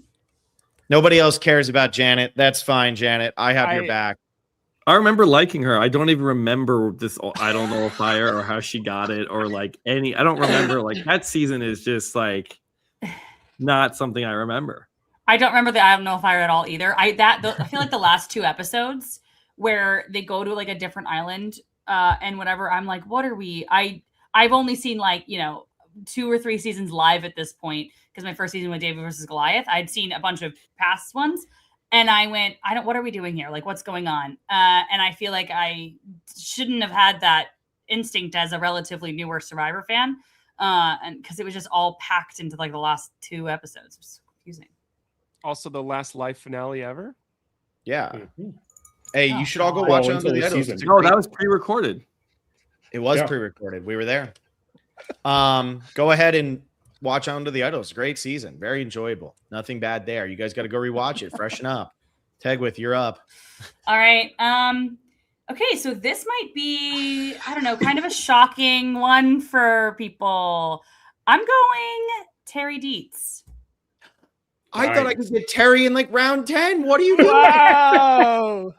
I would have taken Terry there. I didn't even know you liked him. I do. I like Terry Dietz quite a bit. And when we were going through, like Ryan and I were going through names earlier, and we brought up Terry, he just, I actually kind of thought you were going to pick him, but then you said he was robbed. And I was like, oh, or the person was robbed. And I was like, no, that's not Terry. He was just kind of dealt a bad hand the second time. The ambulance came and got his ass. What happened? Yeah. But I really like Terry. I really feel like he has a lot to give. I would be very excited to see him do physical challenges. Because obviously it's been some time, but I'm pretty sure he is in his 60s? He's like 64. Yeah, 65. That's like he's like young enough to be able to really perform. I think he could still perform very well in these challenges. And I would love to see him. Ryan mentioned like I would love to see him go toe to toe with like Jonathan and some of these other like Colby, whatever. And I'm like, yeah, I want to see that so badly. So yeah, Terry Dietz. It's a great pick, Teg. You have no idea. Geriatric. Wow. Geriatric. That's Terry is like truly in my heart who I feel is number one because we never got into this story. Yeah. I love him so much. I love him too. And he played such a good game. And like, obviously, he fell short. He didn't win. But then, when you bring him back and you have to go due to like unforeseen circumstances, that was like heartbreaking. And I really like the idea of a conclusion to a story, right? Like when I feel like when they're casting. So also, I think somebody in the comments said they're so shocked that I haven't chosen any new era people. I actually probably won't choose any new era people until the very end, because when I'm talking about snubs, to me, it's like people who aren't going to have as many chances to play the game. And a lot of new era people like are going to have more chances to play this game. And so I want to see people who probably won't have as many chances because they're getting older or they're just not going to be remembered as well, whatever it is. And so, yeah, so Terry is just somebody that I think could bring a lot to the table. And I want to see the conclusion to the story. And I think he'd be great. Totally agree. Totally breaks my heart that he's not on my team. I really thought sorry. I was going to get him so late. I'm really sorry. No, Terry's great, and I'm glad that other people feel the same. And honestly, like I know he's older and like mid 60s now. He's not going to beat up Joe and Jonathan. He could take pretty much 85 to 90% of the guys who are on the seasons now if they did anything physical. Like he absolutely still could. Like he was at the Survivor event at FIU during season 46, and like he was still probably the fittest person there. So yeah. I'm not worried about Terry. I don't know. People 64 is not that old. That's how old Jeff is. And I obviously like washed, Blake, no, that's not allowed in here. Delete. I don't need that, Blake. Like, go take your attitude somewhere where people care. John, you're up with back-to-backs. I think one of the other things that 50 is really lacking is representation like Will has with like Dom and these players from the season's post game changers who didn't have a chance to come back. And they really inundated it with these David versus Goliath players, which makes a lot of sense. Like very popular cast, kind of like revitalized the show before we got the real big boom during COVID again. But I'm going to go with one of my favorite players from that era, someone who already has accolades from winning the second chance Brant Steele that the specialists did last year. I'm taking Lauren O'Connell. I love Lauren O'Connell. No complaint from me. Anybody else want to talk on Lauren O'Connell? I feel like with Terry and Lauren and everybody, I just keep going, but She was on my list, definitely. I think that she'd be so interesting to see back, especially if she wasn't with Kelly. I would be very intrigued to see how she would play on her own. She's someone I want to see again. I don't know if she screams 50 to me. Like, that would be my only thing. Is she a big Irvin scream 50 to you? What's that? It's Tiffany Irvin scream 50 to you. That's why we were going over snubs. We have a lot of people that don't scream 50 to me that are on 50. I think I've said that before. I think I've said on this podcast a couple times that I don't love the 50 cast. First time I've heard that. Did anybody else, when they were coming up with their list, did they have trouble coming? Like, I came up with a lot of names, and then I go, I feel like this person is better for a second chances. Did anybody else come up with that? With that issue? Yeah, 100%. It's happening every second over here. Yeah, it's like I want to see this person play again, but would they have made sense for 50? Like that's definitely I have some. War Dog screams 52. Yeah, War Dog is more of a 54, but yeah. John, I like the Lauren O'Connell pick. Don't let them talk you out of it. No, I like that. Lauren was on my list. It's getting down. It's getting harder. But if I had to, I mean, I think it's a fine pick. I don't know if I love it. It's just a halfway point too. Yeah. That's only like what's going to happen around 10 here. But no, I just think Lauren really showed an aptitude to the game and really knows how to play the game. I think also if you look at what happened to her at the end of that game, she really does need that redemption, which is why she lends herself well to a second chance season. But I think she is that type of player that we get on an all-star player where it's like, okay, why are you here?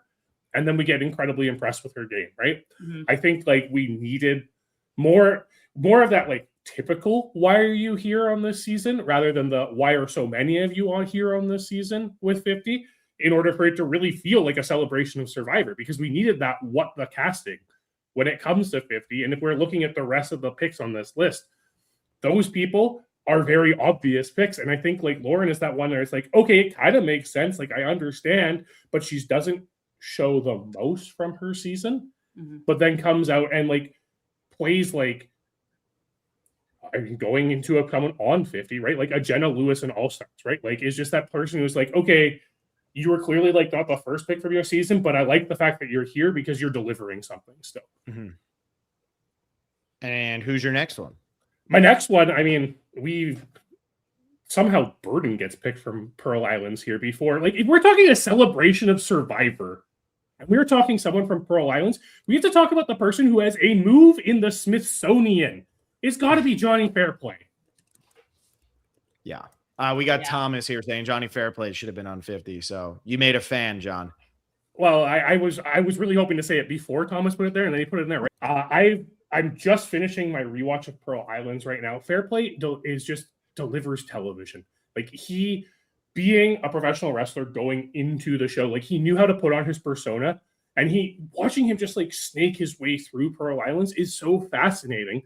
But more importantly, when it comes to Survivor, he's the OG villain. Like, yes, we have people like Hatch and we have people like Lex and like Boston Rob when we get to All-Stars, but like Fairplay made the grandma lie.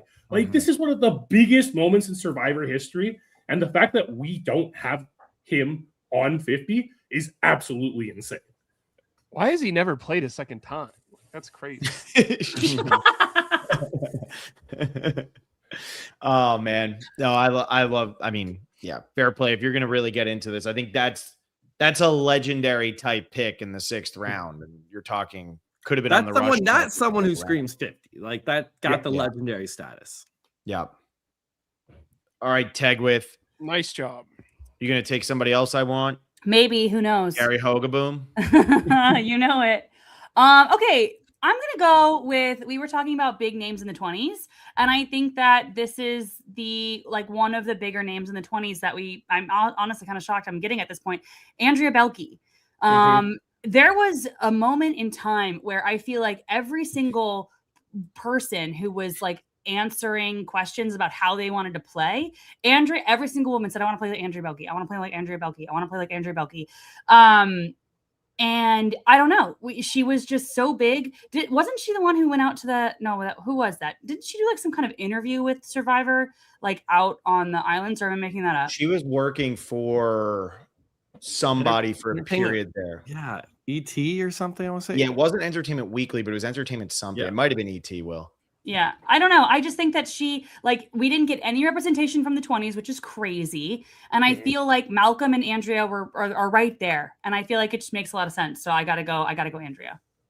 And Andrea is somebody that I do really like as a person, but her Survivor game is the exact same for me all 3 times she plays. And that's what keeps her away from me. And I think, Tegwith, you saying every woman wanted to play like Andrea, that's why there weren't a lot of female winners there in the 30s. I'm just saying, like Andrea gets got in the same way every time she plays. And it sucks because she is an entertaining character and you see her being like, I'm going to make the move. And then she just gets got right before she can. But maybe she could do it now. Who knows? Who knows? I mean, maybe. She did play 50 and she makes it to the top 9. And trusts somebody too much and gets blindsided with multiple advantages and then goes, I can't believe this happened. You guys. What? She's got the Mr. Beast coin in her pocket. She didn't play it. Yeah. Yeah, which would have just nuked the entire island. Everybody would be gone except for her, and she just forgot. Wow.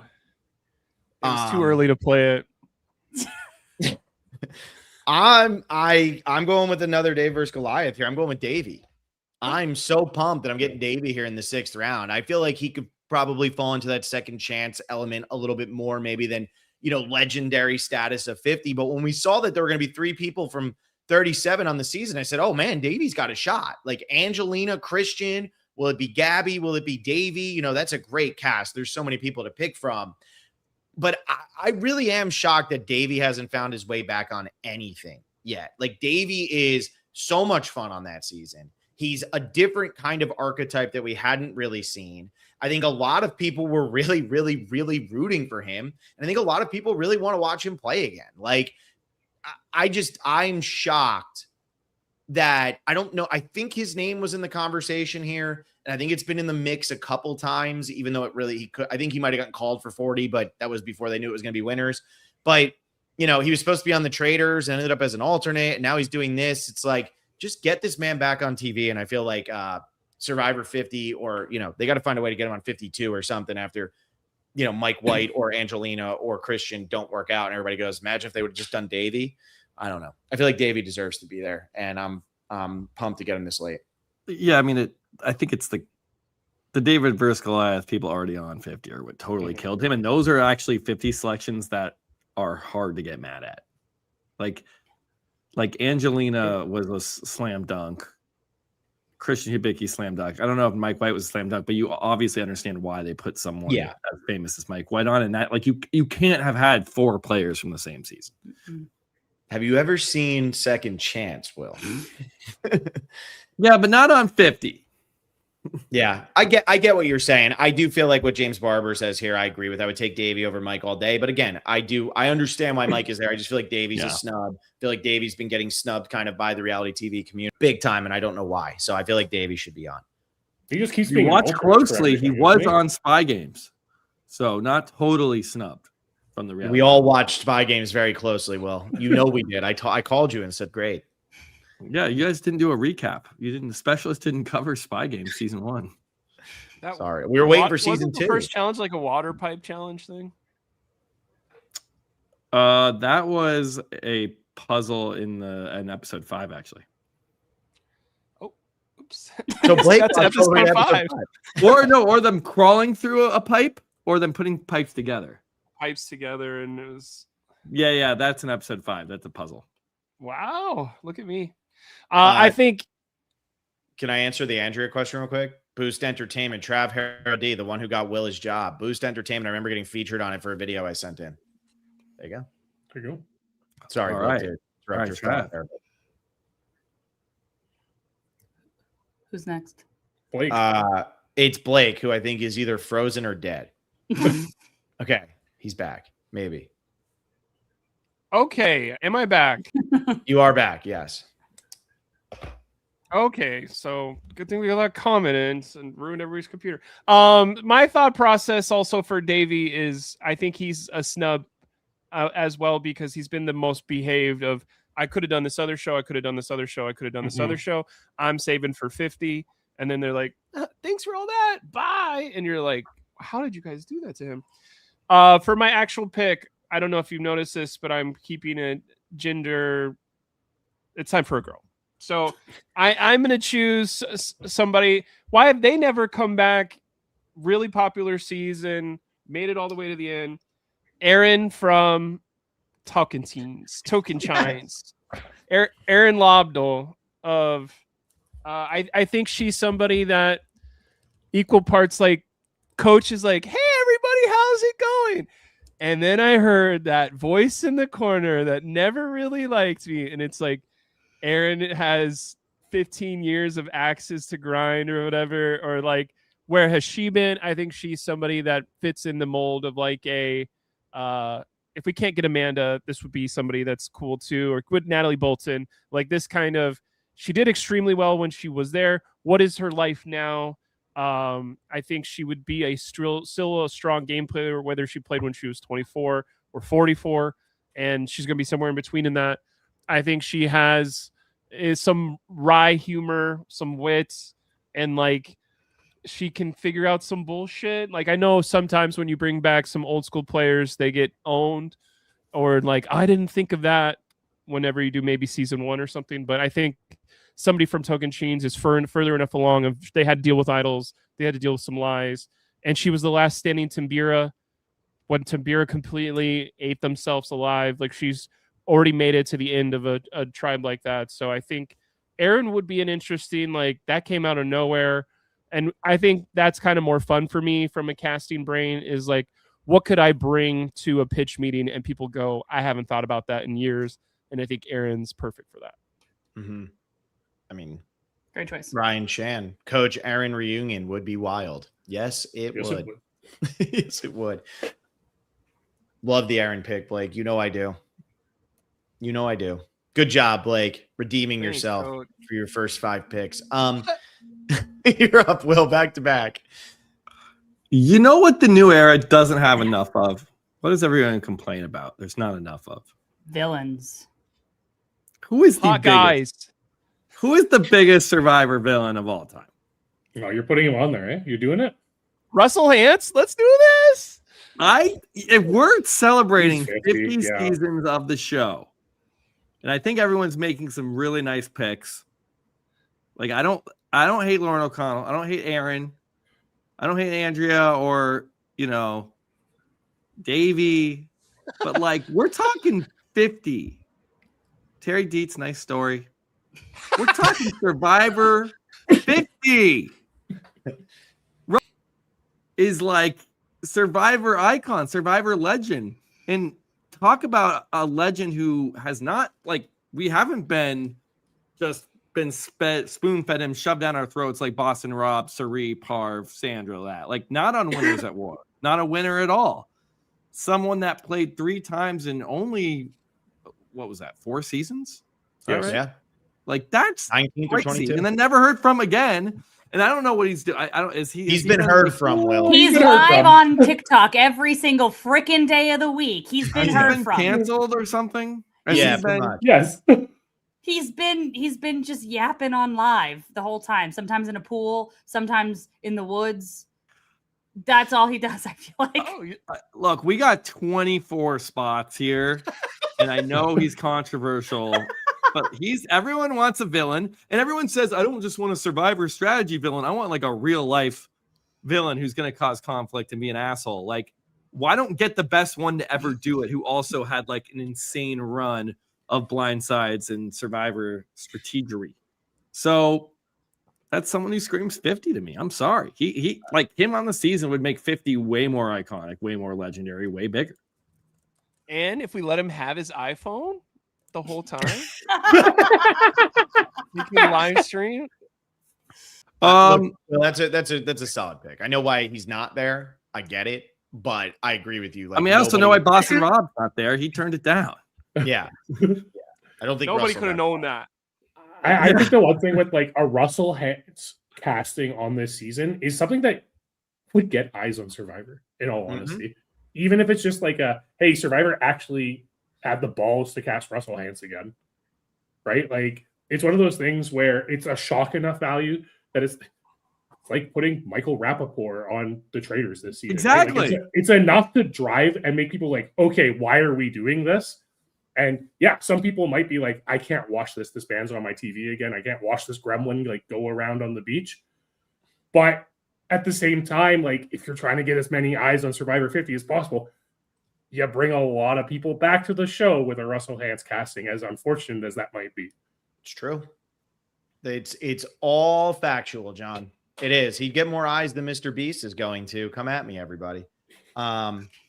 Will, what's your next or controversial have him one? be the Mr. Beast slot of you have the Russell Hantz boomerang idol. that could be true. He's snubbed from having an idol named after him. How about that? That's actually, I mean, he invented idols. Sort of. Yeah. Feels like it. Talk about inventing idols. We have to get my next pick. No, I'm kidding. Gary? Gary as a joke. No. We're going to go to maybe another controversial pick, not pick, but controversial moment in the show. But I do think it's still like so many people we've mentioned, they have like historic moments in Survivor lore. And maybe this one hasn't aged so well, but taking your clothes off for peanut butter and chocolate, it's not that crazy of a scene. I think it's gotten a really bad rap lately. If you watch any current modern day dating show, like look what they're doing on Love Island or The Bachelor. Like, and I know Survivor isn't a dating show, but that was kind of the concept of that season. We were kind of in a really dark place after Thailand. It was like, let's get young hot dudes, young hot chicks, and put them together. And yeah, it's the horny season, but it's still a Survivor season. It still has one of the most iconic scenes in the show's history that people will still remember, people who maybe haven't watched Survivor in years. And I think what better way to maybe rewrite history? It's like Heidi is known for taking her top off, but in reality, she was a really impressive strategist. It was actually taken out before Jenna because she knew the game really well.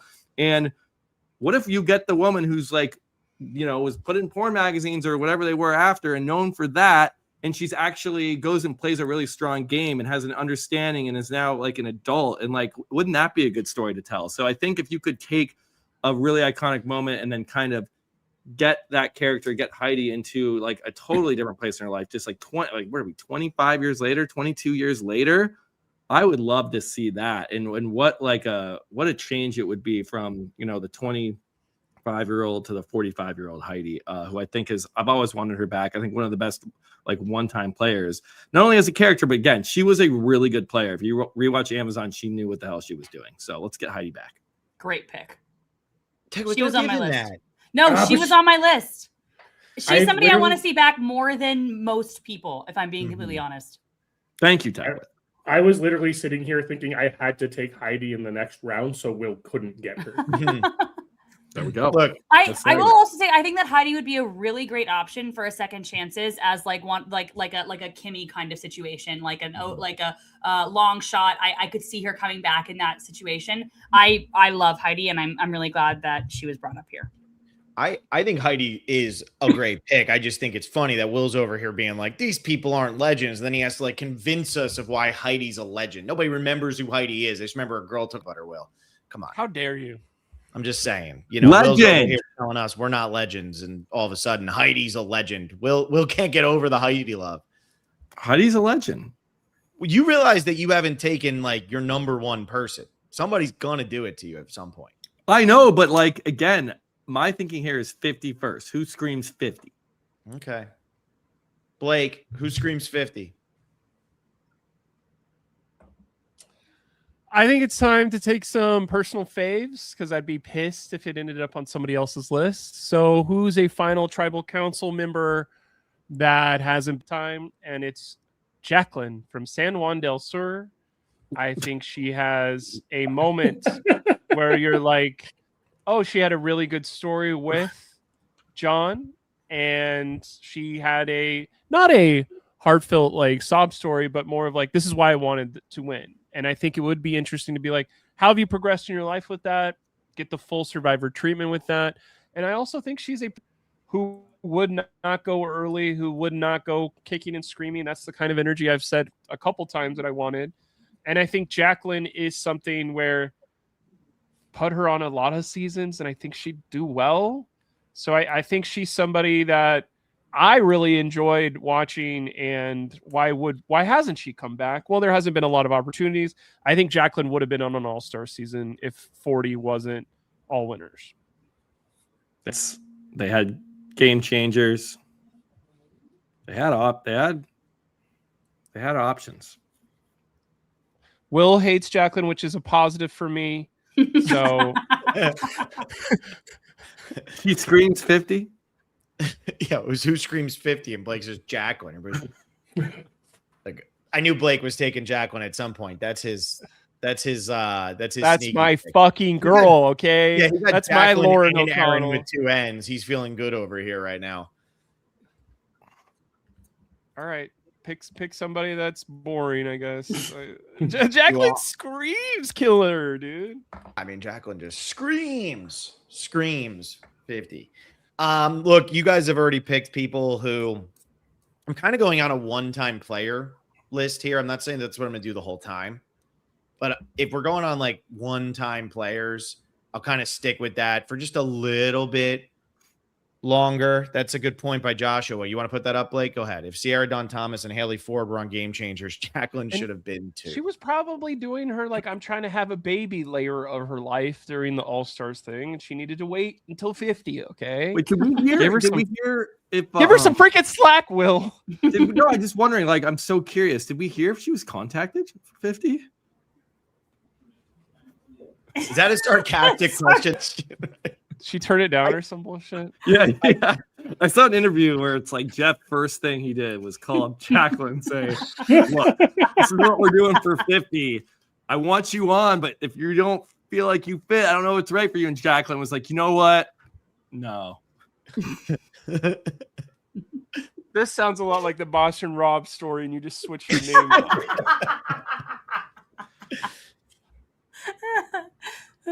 Oh, man.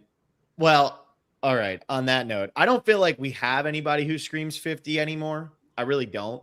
Like, I feel like we're almost out, which is why the picks start getting a little bit shakier and whatever. So I'm going to go with somebody we've never seen an original player from the season return again. And they're a one-timer, and they are the most entertaining person on the season, despite playing against half of a cast of returning players. And I'm going to go with Reynolds. I'm going to pick him. I don't care. I know that Reynolds. Sorry, my bad. Reynolds. Look, I feel like Reynolds is incredible on that season. He is so much fun the entire time. He plays he makes the stupidest alliance of all time, a 4-person alliance in a group of 10, and then doesn't talk to any other people. And then he ends up shockingly on the wrong side of the numbers and just plays like a dick direct. And he's so fun in the post-merge, even though he doesn't make it that far. He's insanely rootable. He dominates confessionals because everything he says is gold. He's super charismatic. I think Reynolds, Teg, with you had mentioned earlier, kind of that like, whoa, what kind of pick, like out of nowhere. Reynolds would have been that guy for me. Like if Reynolds showed up on this, I would have said, how the hell is Reynolds on this season? But I had a huge smile on my face. So I'm happy about it. I'm taking Reynolds. Was he contacted? I'll tell you what. He's been contacted more times to play again than Jacqueline. Okay? So there's no doubt in my mind about that. That was so funny. What do you guys not like about Jacqueline? She's not Reynolds. I almost put her on my list. I thought you were going to Rafe, or I thought you were going to Guatemala. Judson or Judd with 2 Ds? Oh, you want God. Judson Beerza from Survivor. If Judd 21. had come back on this show, I probably would be a millionaire by now. It would have inspired me to actually live the life I should have had. Which Judd? The one that would have done that. No, stop. Guatemala Judd wins.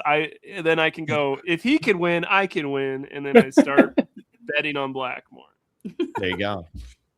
Blake's, you're up.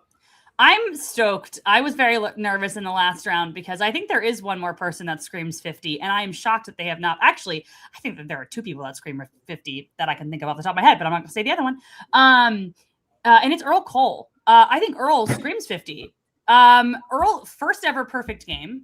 That's not true, Tag with. It's not true. That's not true. It's not shown. He gets a vote.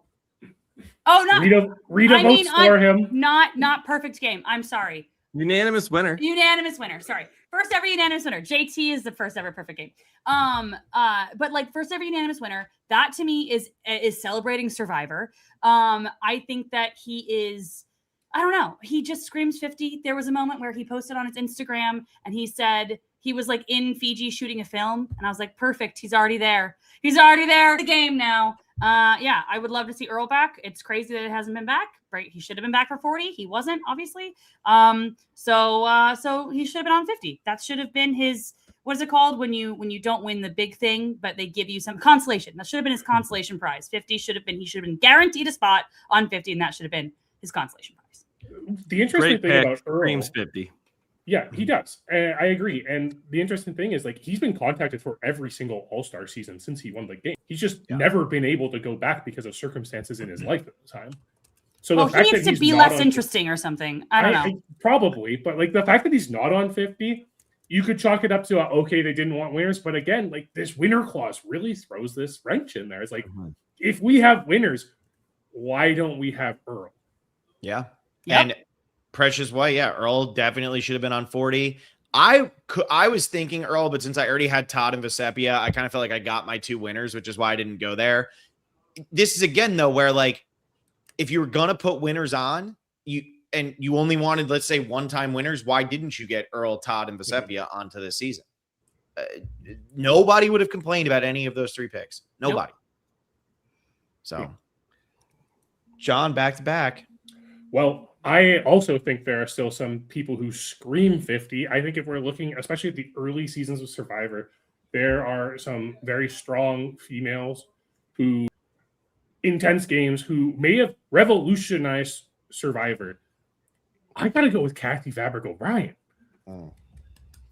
She screams 50. Great choice. Like, we're talking about someone who like was a progenitor of the first power flip in Survivor history. How do you not celebrate that on 50? And yes, we already had Sean Rector and Vesepia, who are also part of that there. But like, Kathy's the one who is in the power position to like make that happen. And especially with like all the Boston Rob and Lex stuff that happened at All Stars, like Kathy is someone who loves the game of Survivor and would have just been fantastic to have in our screens again. Kathy is 71. That was honestly the thing that kept her off for me. That's was fair. It. I love Kathy. I mean, Kathy, what did she come in on our top player characters ranking? When we did our top characters, she was high. She's in there. Yeah, she was ranked pretty high. So, I don't know. Rudy did Survivor when he was 76. That's true. It is true. So, and that was his second time playing. So 71 now is a lot younger than 76 was 20 years ago as well. Agreed. I'm just going to put that out there. True. It's true. Yeah, and it's also only 26 days. So it's even, I feel like if there's any time for somebody who is older to play this game of Survivor, it is now. Because I know, you don't get food or whatever, but it's also a shorter span of time. So I feel like you have a little bit more time to recover. Give me 70-year-olds, please. Please. I mean, we are at a point where I think the median age of this cast is the oldest cast in Survivor history. Make it older. I know it'd be nice to see a little bit more variation, not just like in the sweet zone. But I also get it. You're dealing with, especially coming off of like the hottest season in Survivor history. I get it. Maybe if you didn't want to put 70-year-olds out on the island, but I just think Kathy is someone who really screams Survivor. Yeah. I mean, she was our 31 on our top 50 characters. She hasn't played since season 8. So you get another one, John. I do.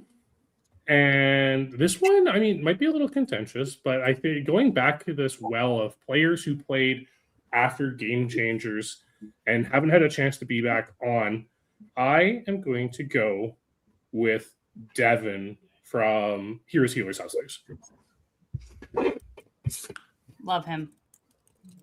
Explain your pick, John. I just think Devin is someone who, again, because he hasn't had an all-star season, because we went into the new era, and the only all-star season after he played was Winners at War, never got a chance to play. I think he was someone that the fan base really liked, especially the younger fan base. I feel like a lot of people really connected with Devin as a player, and there was so much potential and promise there. And yeah, we've heard that like he only wants to come back if he's playing a Blood versus Water season with his mom and everything like that. But he's just someone who is like, where's the potential there? Because and on top of that, he's the first loser of a forced fire making challenge, right? Like that is another celebration. Yes, we have Chrissy here who had to make that decision, but this is someone who lost the forced fire making challenge. Like, get that in there as like this big monumentous moment for Survivor 50.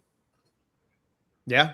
All right, Devin. I mean, Devin was really popular for a while there. Mm-hmm. And now I don't feel like he didn't come up in a lot of the snubs list and who didn't play, but he was somebody I remember like when he lost, everybody was saying, Devin's got to play again. Devin's got to play again. Devin's got to play again. I feel like some of the gusto for him has died down a little bit, but I mean, 8th rounder here, I think it makes sense. He made one of like the best moves in Survivor history that never gets talked about at the final 5, where he threw a rogue vote on for Dr. Mike when Ben played his like 3rd Ben bomb in a row.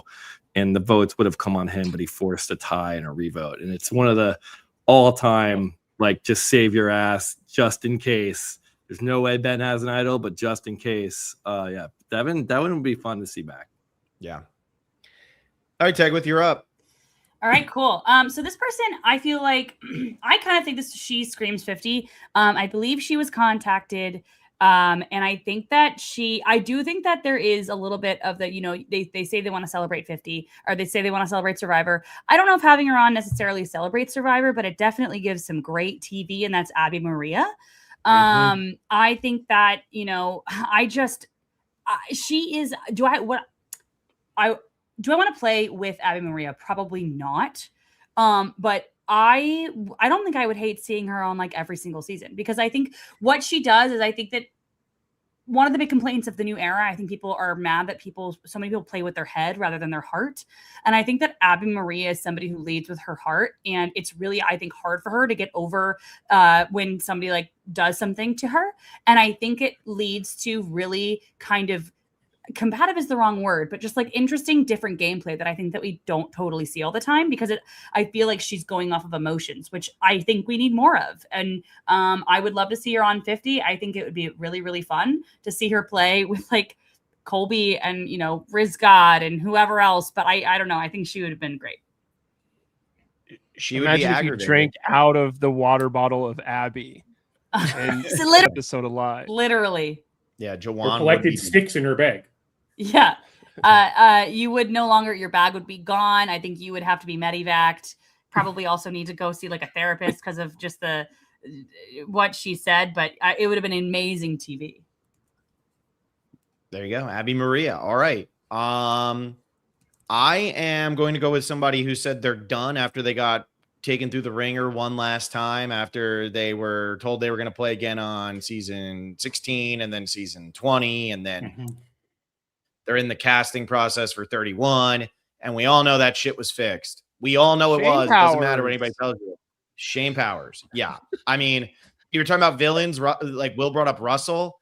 Shane Powers has had his moments in reality, but Shane Powers has stayed very grounded in reality. And I think that Shane Powers would be a great, he would have been like that, oh my God, they finally got him pick on season 50. And instead we didn't finally get him, but I feel like that would have been a really fun one. So I'll go with him right now. Sticking with one-time players. Great. He's somebody that when I was going through seasons, I was like, how did I not think of him immediately off the bat? It's crazy that we haven't gotten him back. He's television gold. Number 17 on our top 50 players or characters. Sorry. And he is everybody in the final four of Survivor Exile and has come back for another season. He's the next step of let's get some more juice from everybody's second favorite season of all time. Everybody's. It is known.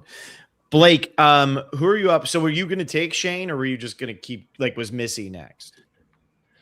Well, you guys are haters. Or is it Dawn? I thought it was Dawn. Maybe Dawn. That sponsored leg was iconic. What are you talking about? John. Oh, Jacqueline. Yeah, John Mish. Yeah. Because he missed the call for second chances. So he deserves to be back on our screens. She was trying to have a baby, okay? Well, we have to remember. Somebody else who had no, that transition doesn't go. I just watched this person play recently, and I think he's one of the few people where you can see them switch somebody's mind. And it is very cool, and it's a major moment on this season. It's the only time Tyson kind of gets, oh shit. I think Hayden should come back and play again. I think he's an interesting thought process of some stunt casting. There's been some stunt casting in Survivor history. Here's one for 50 of like, yes, he was on Big Brother and he won there, but he's more proud of getting 5th, or was it 6th place on that season, and he's ready to come back and be as strong and do his stuff again. I think it's interesting when you watch back of like, what was he really good at? And I think he was really good at avoiding having a target on his back, because most people like him, when you're on a fan versus favorite or blood versus water against an entire tribe of former players, I feel like he would be targeted way more quicker on most seasons, but he knew what to do to get past that. I think I don't crave to watch him play again, but I do think that would be a person where I'd be like, oh, interesting. I had him on our snub thing last summer, and I think even more after watching him again, I'd be like, yes, I want to see someone with these skills play on 50. I mean, we just watched Blood vs. Water. Hayden's great. And it makes sense that people are always talking about Hayden. Always talking about Hayden. It makes sense. Will, did anybody of yours get stolen there? Wait, is it back to me already? It is. Oh, no way.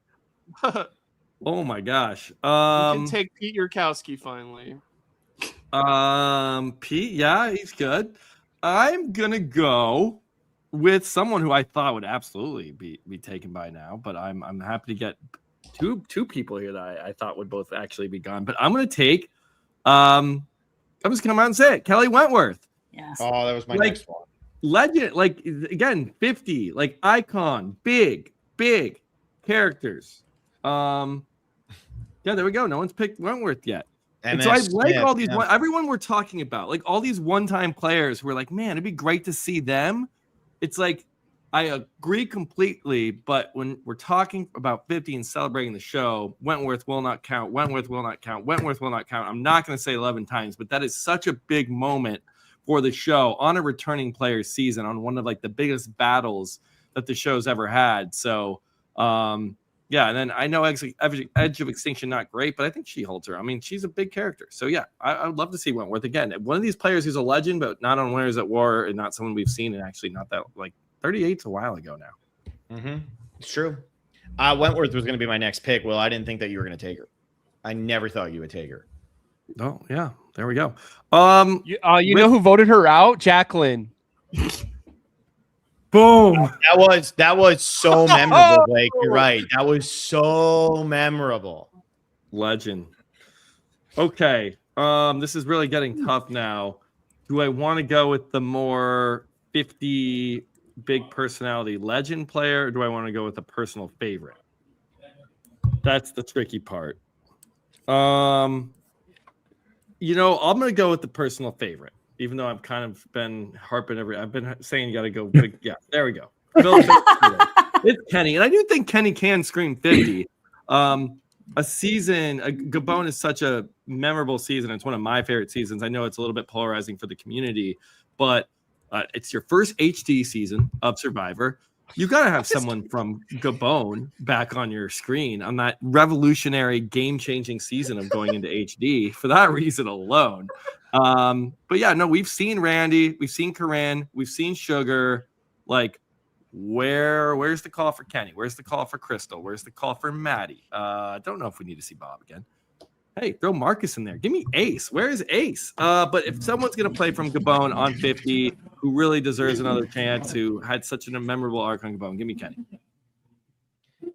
I'm shocked it took you till round 9. Well, look at the value I had to get. I can't believe that Kenny wasn't taken.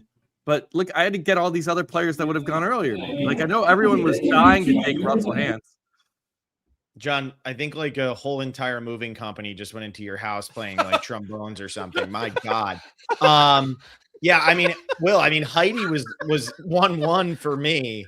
That was insane. So anybody who just heard John's entire neighborhood come over, there they are. Kenny's a great pick. Well, I'm shocked that you waited this long. That was very good patience on your part. You knew you could get this guy whenever you wanted. I didn't know. I was worried. I could not believe that Wentworth and Kenny both came back. So. Yeah.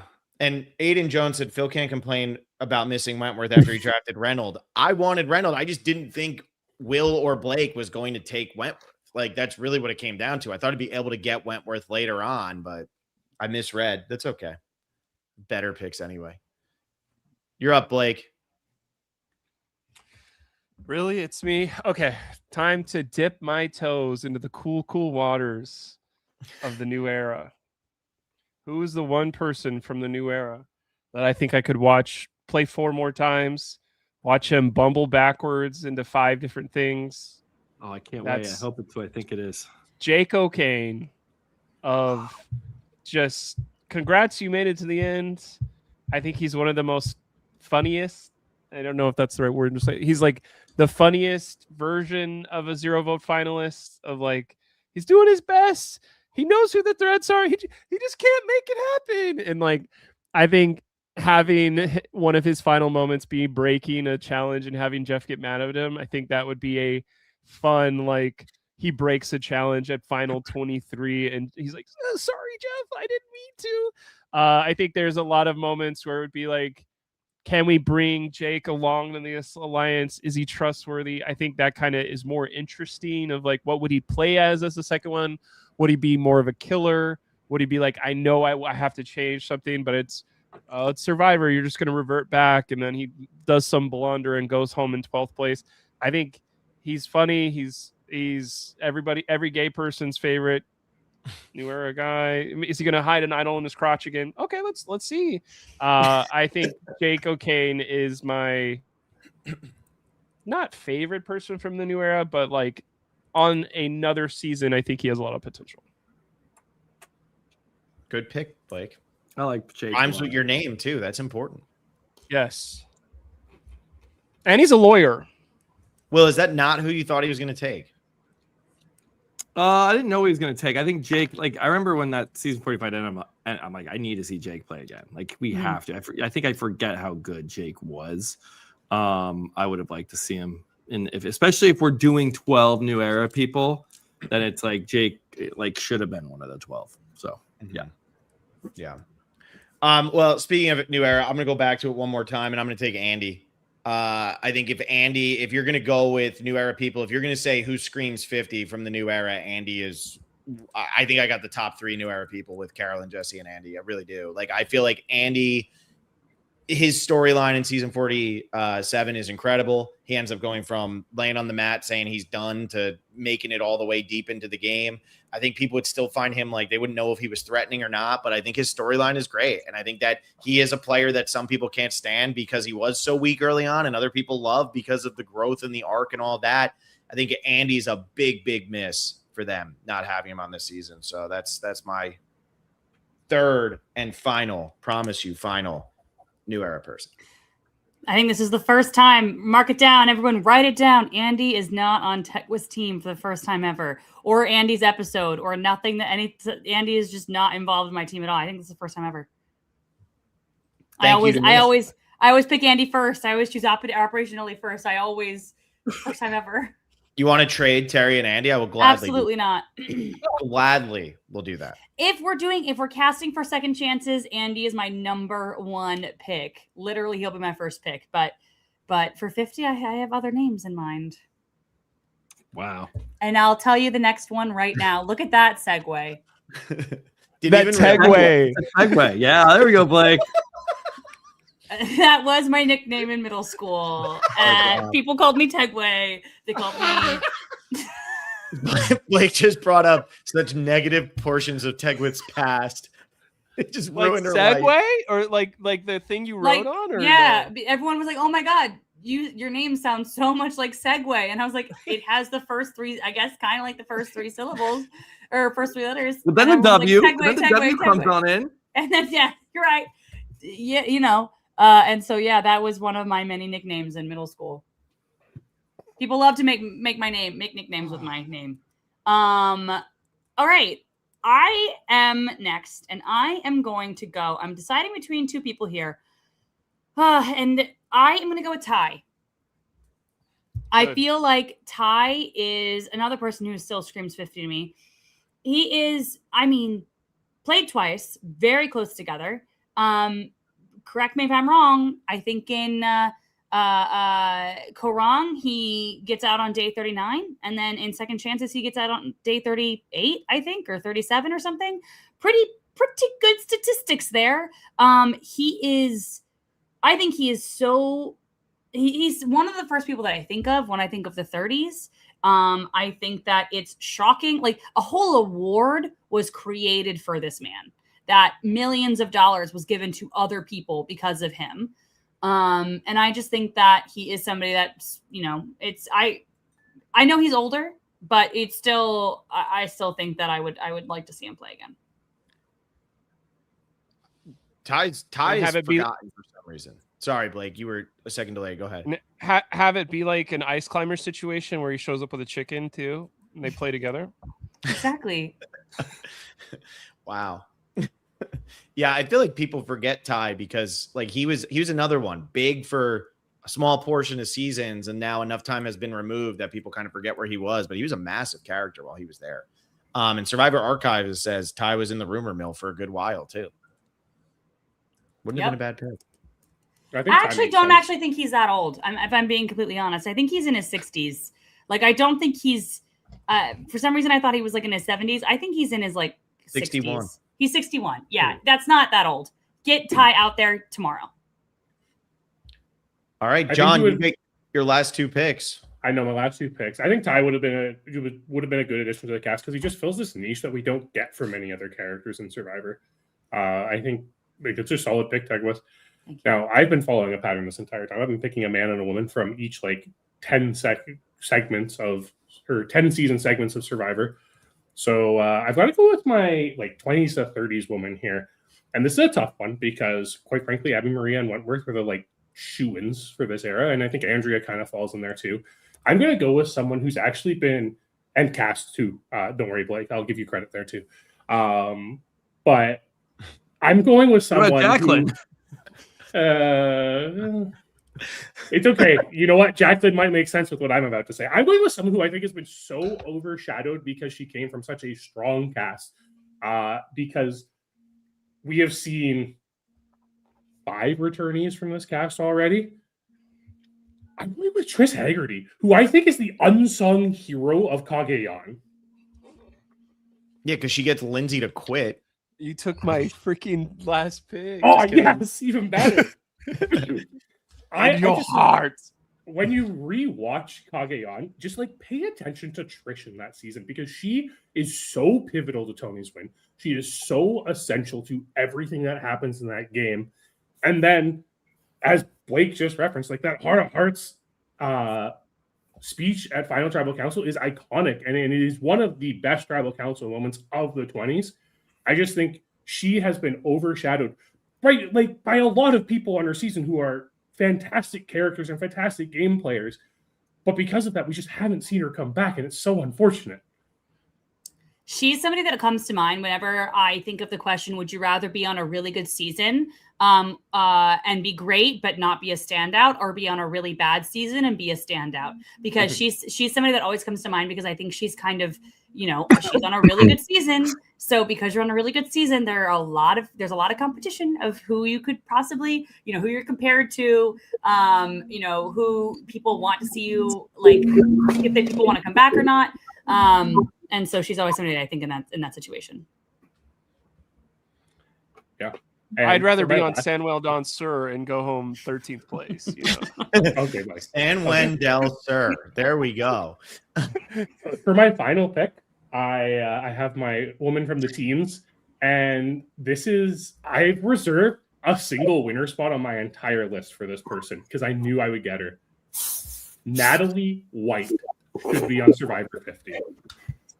Natalie White deserves an opportunity to shine, to show what she can do. If Will's bringing back Russell, even more reason to bring back Natalie White. I think she deserves to really show how she was able to win this game, and that she didn't just win the game because Russell's a little troll. Will, does Natalie White scream 50?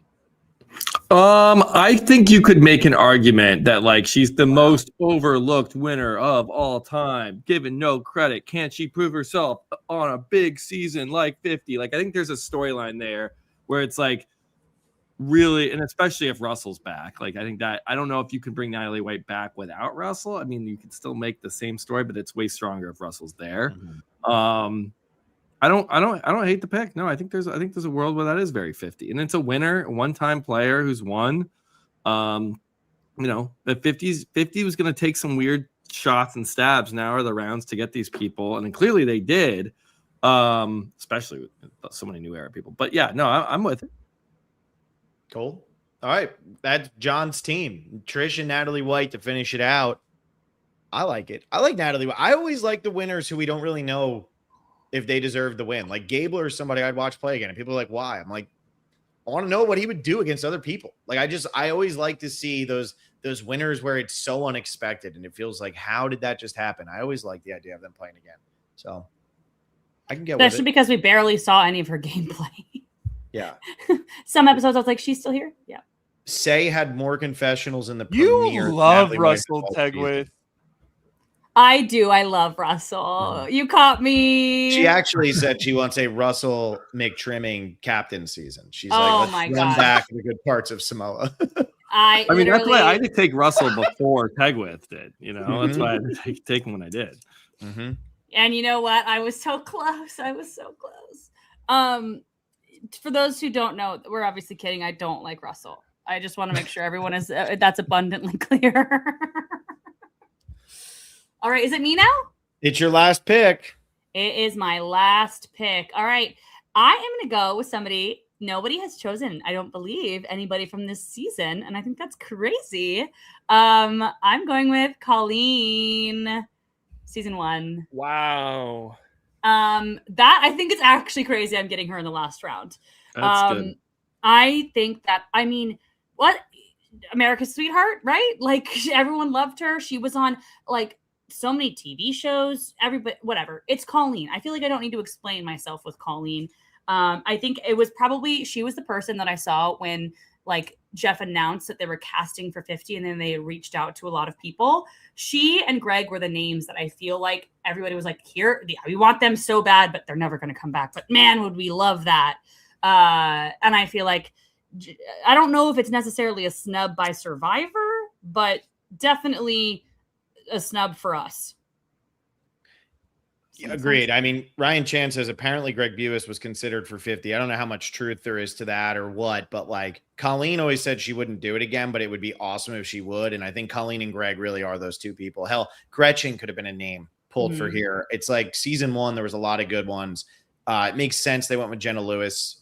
It's kind of the easy, safe pick, but yeah, Colleen getting her here. I thought about her, but and let me just say, I love Jenna Lewis. Like I do not, I'm very excited for Jenna Lewis on 50. And I just feel like for me, 50 should have been like not an or when it came to casting season 1 people. It's an and. I would have liked to see like genuinely get every single person who's still alive from season 1 back on my screen. Great. I want to see how they all play again. Like I would find that so interesting and so compelling because it's such a different game now.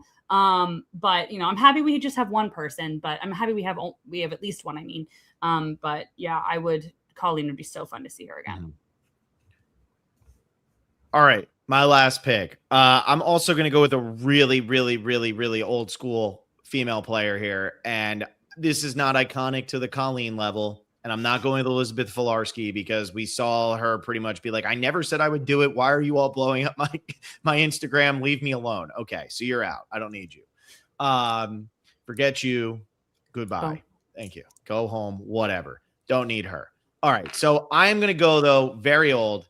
And I know Nalia's name was in the mix for season 50, and there was a legitimate there was a legitimate case that Nalia was going to be on if Jenna Lewis ultimately said no. Ultimately, Nalia's not there. I don't need to see Nalia again.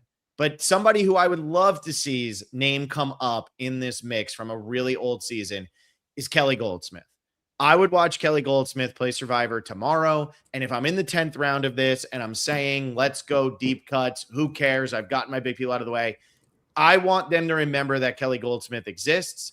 And I feel like Kelly Goldsmith was so ahead of her time. I still don't know how Brandon messed that up and still ended up getting her voted out of the game. She was supposed to be the one who mounted the first actual alliance flip in Survivor history. And Brandon was like, I don't know what's happening. So I think Kelly Goldsmith would be amazing. I love Kelly Goldsmith.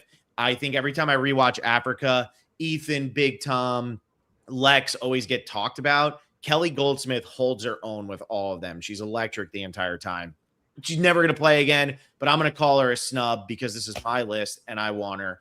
And yeah, she almost pulled off the biggest blindside in the history of the show at that time. And Brandon Quinton just said, no, I want to hang out with Frank. So here we are. That's my last pick. That's a great pick. I love Kelly. I love Kelly a lot. I bring up Kelly in a lot of my lists and people go, who? And I go, do your research. Come on. Yep. Go watch Africa. Just go watch. I think she's the big what if of why not? How would she have been married to Rob for 15 years and 5 different kids? Yeah, was she contacted for All Stars? Yes. We almost had her back. Yeah, she's one where you go back rewatch Africa and you're like, wait, you forget how great she is. Mm-hmm. Yeah. I would have liked. She is one of those cool girls too. I like these old school picks at the end. I like them. Blake, old school picks at the end. Let me get a few jokes out before we get to the actual pick. I was kind of like, who could I do ice climbers as of like get JT and Steven as a twofer. They play and they swap out every day. There was a maybe we should just do Drake versus Kasaya versus Fei Long, 8v8v8 as the 24 for 50, and do Blake's favorite 50 options of just do that tribe thing. That'd be great. But then I thought long and hard, and I said, if I could put a stand and get somebody's name out there that has been out there in years, I think everybody knows I love Q and I love Angelina, and they have the same kind of energy for me. But the third person that's not on 50 that has this energy was on 39. And 39 is going to have a lot of issues of getting people on. And I think 39 probably has 4 or 5 people that could have got on. But boy, oh boy, if Karishma was ever on my screen again, I think I would be like, holy fucking shit. Casting has finally figured out what makes a good Survivor season. I think Karishma fought her fucking life out there to get further in the game. She is the only person to get on the show and shit talk her husband for absolutely no reason. There was not money involved. Other people do this because there's a lie detector test. She was amazing to meet in person at a bar where I'm like, oh, you do this in real life too. Like, Karishma is, I think, somebody that, oh, what have you been doing? Or how have you been? Or whatever. Whatever she says, I think would be entertaining. Do I want to be next to her on an island while I'm starving? Absolutely not. I think she would drive some people crazy. She would bring some of that. I know it's All Stars and Krishma's in my alliance, but I have to vote her out. Like, lose all of this, like, 48 energy that's probably going to be in 50 of like, we have the numbers at 12. Let's just go to this 12. I'm assuming that's going to happen. I think she also most votes against ever. I'm going to go and say, is that true? I think that I remember that being a true of like, yeah, she's going to inspire some hate, but she's also going to figure out how to stick through. I don't think she'd go home with an idol. I think she would play as hard as possible with any advantages she got and any kind of rope she got, she would use to climb up a mountain. I love Karishma. Put her on the show again. So we got to have Karishma on for a Digging Deeper this season, Blake, since you love her so much. She would absolutely jump on. And now that I know you have like this insane infatuation to the point where I thought you were going to talk about Elaine for sure. I thought it could have been like any of like 9 different people before you said the season. And then you were just like Karishma. And Will almost fell out of his chair. I got to get Karishma on this podcast with you because I don't know if she has a bigger fan. Like, her children don't like her as much as you like her. So there we go. Good for you, Blake. What the hell? Her kids love her. I'm not saying they don't. I'm just saying you really love her. All right, Will, you're up. Last pick of the draft. Will, blow this. This is actually something I'm surprised now. I'm thinking about our Survivor First Things draft, and maybe I understand why it didn't get picked, but every season has this thing, and it's always talked about it. But what if we did a this thing season? And I'm talking about, what if we did a first boot season? Getting voted out first is such a big role of like, you are the first boot of your season. You will get all the tweets, all the bullying flies your way. You can never live it down the rest of your life.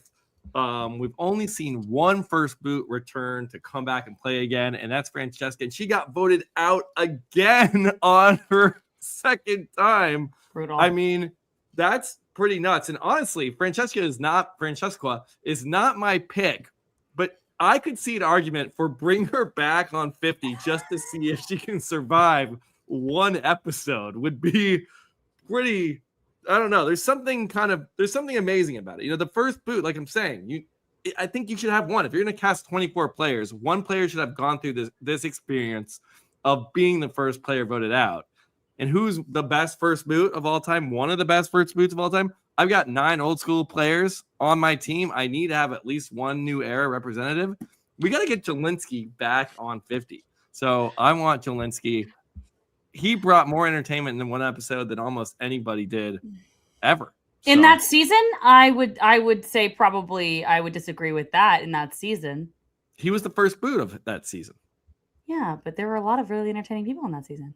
Oh, there's a lot. I'm saying for only being in one episode of the show to deliver that much energy. I'm talking about on a per minute basis. I think having a first boot out of the 24 would just kind of cover all of our Survivor flavors and basis. So give me Jelinski. Blake, you know how I said like you love Karishma more than Karishma's kids love Karishma? Will and Jelinski, man. Holy shit. Like I actually thought about taking Jelinski just so Will couldn't have him. Like just so Will couldn't do this because he had the last pick in the draft. And I had that sinking feeling that he was going to take Jelinski as the last pick in the draft. You can't tell me you wouldn't want to see Jelinski on a returning. I would watch Jelinski play again for sure. I'm just mad it's the last pick in the draft. I'm mad you're so predictable. Well, I do have a question. Will, was it you that said that some people's picks weren't 50 oriented? He screams 50. Okay. Yeah, definitely. He screams 50. Oh, sure. Yeah. 28 men, 22 women. We did pretty well on that. Good for us. Where? What about Zane Knight, says Ryan? Love Zane Knight. I think Zane could be up there, but Jelinski a little bit more modern, a little bit more. He kind of has that he's got that first boot energy that's more recent. He's got the recency bias too, and we need new era play. Like, look at the new era players that they picked. I would pick Jelinski over probably 8 of them. 8? Mm-hmm. How did you don't Banu understand how much Will likes Jelinski? Yeah, clearly, I don't think I've grasped how much you like. I think you need to watch the 47 premiere. Wait, is it 46 or 40? Doesn't even remember the season he's on. I think the 46 premiere. I think you need to. We should all watch it again and be like, "Oh my god, Jelinski is incredible television." Like even when Blake was saying, "Oh, it's Angelina and Q level," I honestly think Jelinski is fits. Like if he stays on for a full season, he's hitting that level. I can agree with that. Thank you, Blake. All right, that's our draft. That's it. Thank you all so much for listening. That's our. Should we read our teams? Everyone go through their teams, or no? Because then people can just fast forward to the end and hear it. Oh, and true. Also, if I read my whole team out loud, I feel like I would. You guys would just feel inferior, honestly. All right, let's read them out loud just so that Tegwith is wrong. Will just wants to read his out loud because he thinks the Jelinski pick is so funny with everybody else on his team. I know Will's personality too much. I know where he's going with this. What if our picks were tribes? Which tribe gets the farthest? I mean, we're going to ask this question on this is going to go on Instagram and stuff. I mean, Austin and McKenna have been putting it out. Who's going to do the best? I mean, I think I have pound for pound the best, but I don't have a bad pick. Will has 2. Tegwith does have Terry, so she kind of auto wins. I also don't have a bad pick. John has 3 people that I had to look up. And Blake has Krishna and Jacqueline. Yeah, I think I won. No, absolutely not, Phil. I think my team. My team goes toe to toe with everybody. No one can. I am bad at most drafts. I have won this draft, and I don't care what anybody else says. I purposefully, though, I didn't purposely do it, but then I ended up going on this journey of one-time players. Tegwith, you just were like, oh, you guys like Amanda, right? It's too easy, simple. Too easy. Okay, so let's go back to the other drafts and who won the Survivor episodes draft. I believe everyone said Phil. Too easy, too simple. You know what? Sometimes you're just right. Here we go. Oh, whoa. They're all flying in. Give me a second to throw these up. James Barber, Will wins. We got most Zizlak, 20. Will won this draft. I mean, these are all, by the way, these are Will burner accounts. Just so everybody knows. My hand. I'm gonna put my hands up here and watch the Will chat. Will also types with his toes for a living. Don't let him fool you. It's gonna happen. Watch it be a final three of Jelinski, Abby Maria, and Jacqueline. I'd watch that My season. God. Jelinski's taking it down. This was a fun podcast. I'm glad we did this one. Next one is a villains draft. Ooh. Top 50 villains draft. I think Alexa is going to be back for that one. I don't think so, actually. Is she back for that one? I don't remember. We have to figure out what we're doing for villains. Who's Alexa? Yeah. All right. So thank you all so much for listening. Villains will be next week. Will and I are doing Traders tomorrow night. Only one episode, thank God. Friday, John and McKenna's new series starts, celebrating Survivor seasons 1 through 10. 7:30 start time. I will be on that. Blake, are you going to be on that? Most likely. Most likely. Perfect. Will, what do you think?